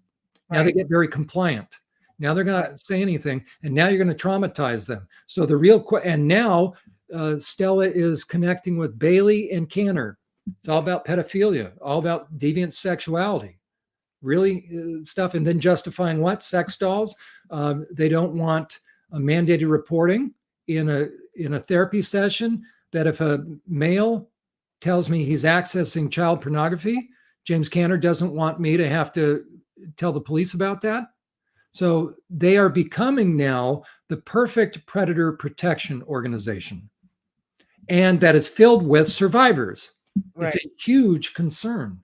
Right. So anyways, that's sort of the chart. That's how to use that. That's excellent. Thank you. And we make this available. And so where can we find more of your work? Tell us about like what sort of projects you're working on now and how we can, support and follow along with what you're doing. I have a couple different websites. My primary website is called survivorsupport.net. So there's no space in between the words, just survivorsupport.net. And I'll make sure that I'll put all of this in the pinned comment. I'll make sure that Jon sends it to me afterwards, and I'll put it in the bio so that you guys have all these links too. Okay. The reason why that website exists, the reason why I developed it first and foremost, were for my clients, to give them something to continue to prime the pump in between sessions. Earlier, prior to working in the prison system, as I was working with people full time, I would notice that in between session, because life happens, they get busy, the momentum starts to slow down. So I thought, I wish there was something that I could direct survivors to, so that they could keep journaling throughout the weeks and to help them clarify ultimately issues of responsibility and what happened and why. So the best way to use that site, so it's for survivors or anybody else that wants to help survivors to help understand it. So spouses, the best way to use it is work from left to right. You'll see under the Insights tab, you'll kind of see the evolution of that. The first 6 or 7 drop-down tabs was really what I originally intended to put in there for survivors, because it stopped at like dysfunctional or toxic families. But then I started to think, wait a second, I'm sorry, what is the URL for that? It's survivorsupport.net. Survivor support. I can pull that up while we're talking about it. And so under the Insights tab, you will then see I start to give profiles of different kinds of manipulators and sociopaths and psychopaths. And then I add stuff about the trans movement. Because again, so there you go. So the best way to use it, go from left to right. It also features, there's a little link, sorry, is to my Friday night podcast. I deal actually with counseling topics on tecn.tv on Friday nights. Under the podcast tab, there you go. That's a repository. I'm doing a series. It's going to probably be about 75 hours worth on the topic of forgiveness. So if you want to know the truth about forgiveness, what it is versus what it is not, and emphasize what it is not, because unfortunately there's been a great distortion of what forgiveness is, and it's harming survivors. So each of those episodes are about an hour. I think I'm up to almost 40 there. And if you scroll down far enough, you'll see I've been working on, and we'll go back to pick up where I left off, 2 years worth of the topic of boundaries. So it's really good counseling information there. So survivorsupport.net is made for survivors and those that want to better understand how to help them. So that's survivorsupport.net. Great. I then have a more research-oriented site. Okay, there you go. So on boundaries, so you can see how there was a change in that background. So that is all. I did do sort of a question and answer on sex offenders there. I have one episode that I did there, but the rest is dealing with some of the most fundamental or primary of counseling issues. So people can access right there. Great. Awesome. So I recommend that. How to discern a difficult person from a selfish. There we go. So excellent topic. We need that. Okay, so the next website is churchprotect.org. That's all scrunched together, no space between the words. So churchprotect.org. This was actually my first site because when I was getting close to retirement from the Department of Corrections, because I was learning about how predators, the most sophisticated ones, target churches. I do have a ministry background a long time ago. Well, we had never been taught about predators, right? Predator protection is, stranger danger. Well, that's not the predators, right? Okay, that's a small percentage of them. So the most sophisticated predators target churches. And so this was really my training site. So if you, under myths and truths, and under truth, I also have added a lot of my clinical work and feedback that I got from the highest levels of the Pennsylvania Department of Corrections. So the feel of Church Protect and what I use that for is not only a repository for my screenshots from social media, so the Insights tab has that, but to help. Yeah, so the stuff that I do on Twitter and the debates and other things, so I screen grab those, put them there. I call them bite-sized curriculum. So you can see I'm a little bit far behind, but if you scroll down, you'll see different things, a lot from Twitter. Awesome. So some of the videos. This is great. So there you go. Right, because I know at any point in time I'm going to get kicked off of Twitter again. So I figure. Yeah, no, that's great. That's actually great. It's great because also things move so quickly. And I've also noticed, I don't know if you've noticed on Twitter, but the search is not complete. Like when I'm sometimes I'll be searching through, and I know that there was a tweet that happened at some point a long time ago, and I'll be searching with keywords that I know exist in that tweet, and Twitter won't pull them up. Like they're definitely making it so it's harder and harder to access stuff. So it's really good that we continue to document this stuff because it is so easy for history to repeat itself, and we need to really inoculate ourselves against that. So churchprotect.org, that's more of a training site. And then I have Unmasking the Trans Movement. So again, no space in between those. There's the site, so unmaskingthetransmovement.org, and the same on YouTube. So Unmasking the Transmit. Unmasking the Trans Movement. Long title, but I specifically purposely called it Unmasking. Is it .org? Yeah, Unmasking the Trans Movement. .org. Yeah, I'm sorry, .org. Let's see, Unmasking. But I don't think I spelled it wrong. Yeah, I know, because it's so long. I know. But I figure my goal is I want to unmask the trans movement. So I figured, what are we going to call this? So we'll call it Unmasking the Trans Movement. We had to take a break for a while. Brad and I and Dr. Ann Gillies were 100% volunteer. Brad has a 40-year media background. He recently had a severe heart attack, so he had to slow down for a few months. He's a great guy. His daughter started to get sucked into this, so he has a lot of interest in this. He's from Canada. So is this it? There you go. So it's actually .com. I got it under .com. Unmaskingthetransmovement.com. Did I say .org? Sorry. Yeah, I've got survivorsupport.net, churchprotect.org, and then unmaskingthetransmovement.com. Oh, that's great. Okay, so you'll see the episodes. Those I try to put them up on. I think they're on BitChute as well and on YouTube. Okay, so these are really good 30-minute episodes of good clinical experts and those that have been impacted by it. Laura Becker's interviews up here. Interesting. I definitely want to check that out. Kirilova, her interview is up there. So you can see if we treated her properly. And, it was really to help her tell her story. Yeah. So these are really important. We probably, Brad and I probably need to get these up to speed. So the most recent are on the YouTube channel. So we meet with doctors, we meet with therapists. So if you want to really get educated on what the concerns are about the trans movement, especially from a clinical perspective, that is a resource.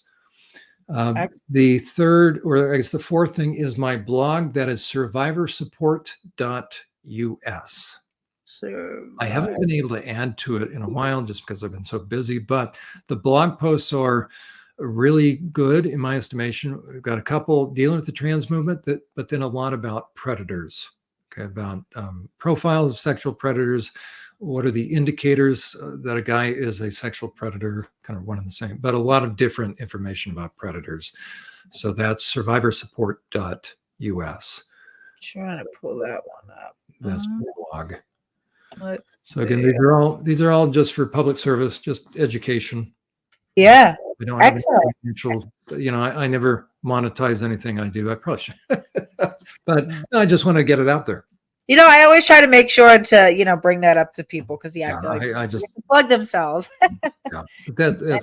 And then, but the Friday night one, that's a really nice break for me because then I can forget about all this stuff and just speak to survivors or those that have been hurt. And that's why 2.5 years worth of programs on the issue of boundaries. I'm going to come back to that.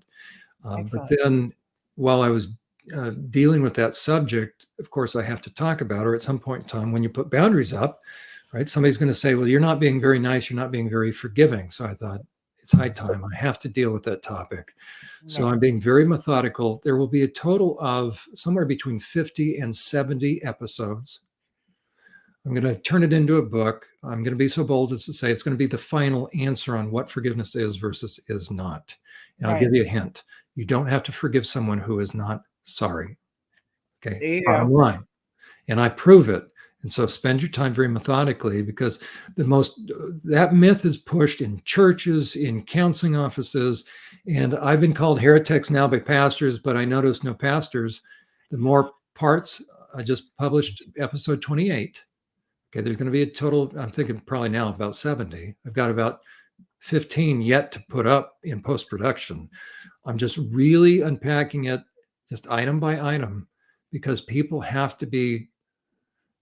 we have to dispel this myth that's doing such damage on the wounded and is really setting perps free to continue to harm.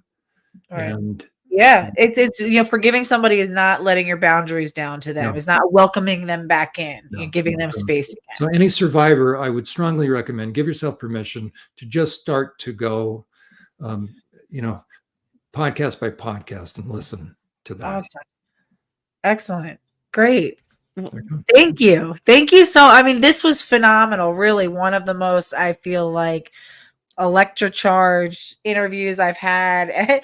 You are so interesting to listen to, and I think such a critical resource, and just your experience and the way that you're able to cut straight through the bullshit. And I think the number one kind of takeaway from all of this from me is, like I said, is that a pervert's a pervert. You don't need to over intellectualize it, and we need to maintain our strong boundaries. That's right. Brittany, as you've said and others, that what's happening is, the term gaslighting, okay, that actually comes from a movie, Yeah. right? If Yeah. you really want to see gaslighting. But yeah, anytime somebody is suggesting that you not be as on point. Now, of course, we all can be maybe overly, but okay, that's right. For instance, like myself, right? I could get to a point where I'm now jaded. I don't want to be jaded. That's not the goal. I don't want to see every guy as a perpetrator. But the reality is this, there are perpetrators. So we want to be reasonably cautious. We want to raise the bar on safeguarding, never lower it. But if anybody's trying to tell a woman that she's being overly sensitive, when it comes to male deviance, when it comes to a man, no, what's happening is you are being gaslit. So any organization, any group that is not first and foremost focused on ensuring the health, safety, and welfare of women and children, which means no men in women's prisons, no men in women's sports, no men in women's private spaces. All deviant men should be doing their deviant thing elsewhere. They don't need to access kids. You go back in the strip clubs, or you go back in the clubs and do your deviant stuff with There's spaces. There are always adult spaces for it. And Brittany, you nailed it. What the perps, what the predators, the predator apologists, they all saw the perfect opportunity, because this was such a shock to the system, because they understand the big lie theory, cults, manipulators, predators, perpetrators, all that. They know that if, and you said it recently, one of your in your episodes, where they pushed the bar out. Now they want to meet halfway, right? So they do the big lie theory, which is such a big whopping lie that it pushes you back on your heels, causes you to question yourself. There's your intuition, right? It's dumbing down the intuition so that they now have gained ground. You never want to give a deviant man any kind of ground, right? The only ground they get is behind prison walls. Okay, quite frankly, or in a male. They'll just keep taking more and more and more. That's what it is. So this has been the greatest scam, scheme, and ruse by financial predators. So the umbrella trans movement, right? Financial predators and sexual predators are loving this, and now it's emboldened. And so in that Trojan horse, the trans movement is the Trojan horse. The very last ones to come out are the pedophiles. Yes. Because everybody else did the heavy lifting. Right. So now, the pedophiles and the pedophile apologists. Well, and it's like, again, it's like, rather than starting where you have to do this whole leap, you take another step, and then by the time you're there, just one more little step and you're at the P. And who's Gen Spec now associating themselves with? Pro pedophile apologists and deviant sexologists that are really heinous. And people have been calling this out for a long time, and they've been spun as being hysterical. They're letting deviant guys strut their stuff in their conferences. Right. It's a safeguarding. And we're crazy, and we're puritanical, and we're the ultras, and so many names. You know what? You host, and any one of them, if you're okay with it, Brittany will use your platform to hold a discussion. They can come on. I'll discuss this with them anytime. I love it. Thank you so much, Jon. What a phenomenal afternoon with you. I really appreciate you taking your time to talk to us. Everybody, I'll have all of Jon's links if you want to continue to follow along with his work. And like we said, it's an open invitation. So if any of you guys want to take that invitation and pose it to anybody that you think would be a good candidate, please do. And like I said, I have an open platform, and Jon, I'd love to have you back anytime. So let's definitely stay in touch. Well, Brittany, thank you for your work. You always make me laugh. I listen to your programs a lot, and so you do a good job. Thank you. Really. Thank you. So. Thank you so much. Thanks for everything. All right, everybody. Thank you again, and don't forget to like the stream if you haven't already, and go ahead and wait, Jon. One last thing. What is your Twitter handle? It's _Uhler, or it's at. I think it's I'll put all the links up. Don't worry. It's just Jon K Uhler LPC, I think. But then again, I don't know. Yeah, we'll get it. We'll get it. Know this. Excellent. All right, guys. I love you all. Thank you so much, Jon. Thank you so much. You were phenomenal. Appreciate it. Take care. See you next time. Bye everyone.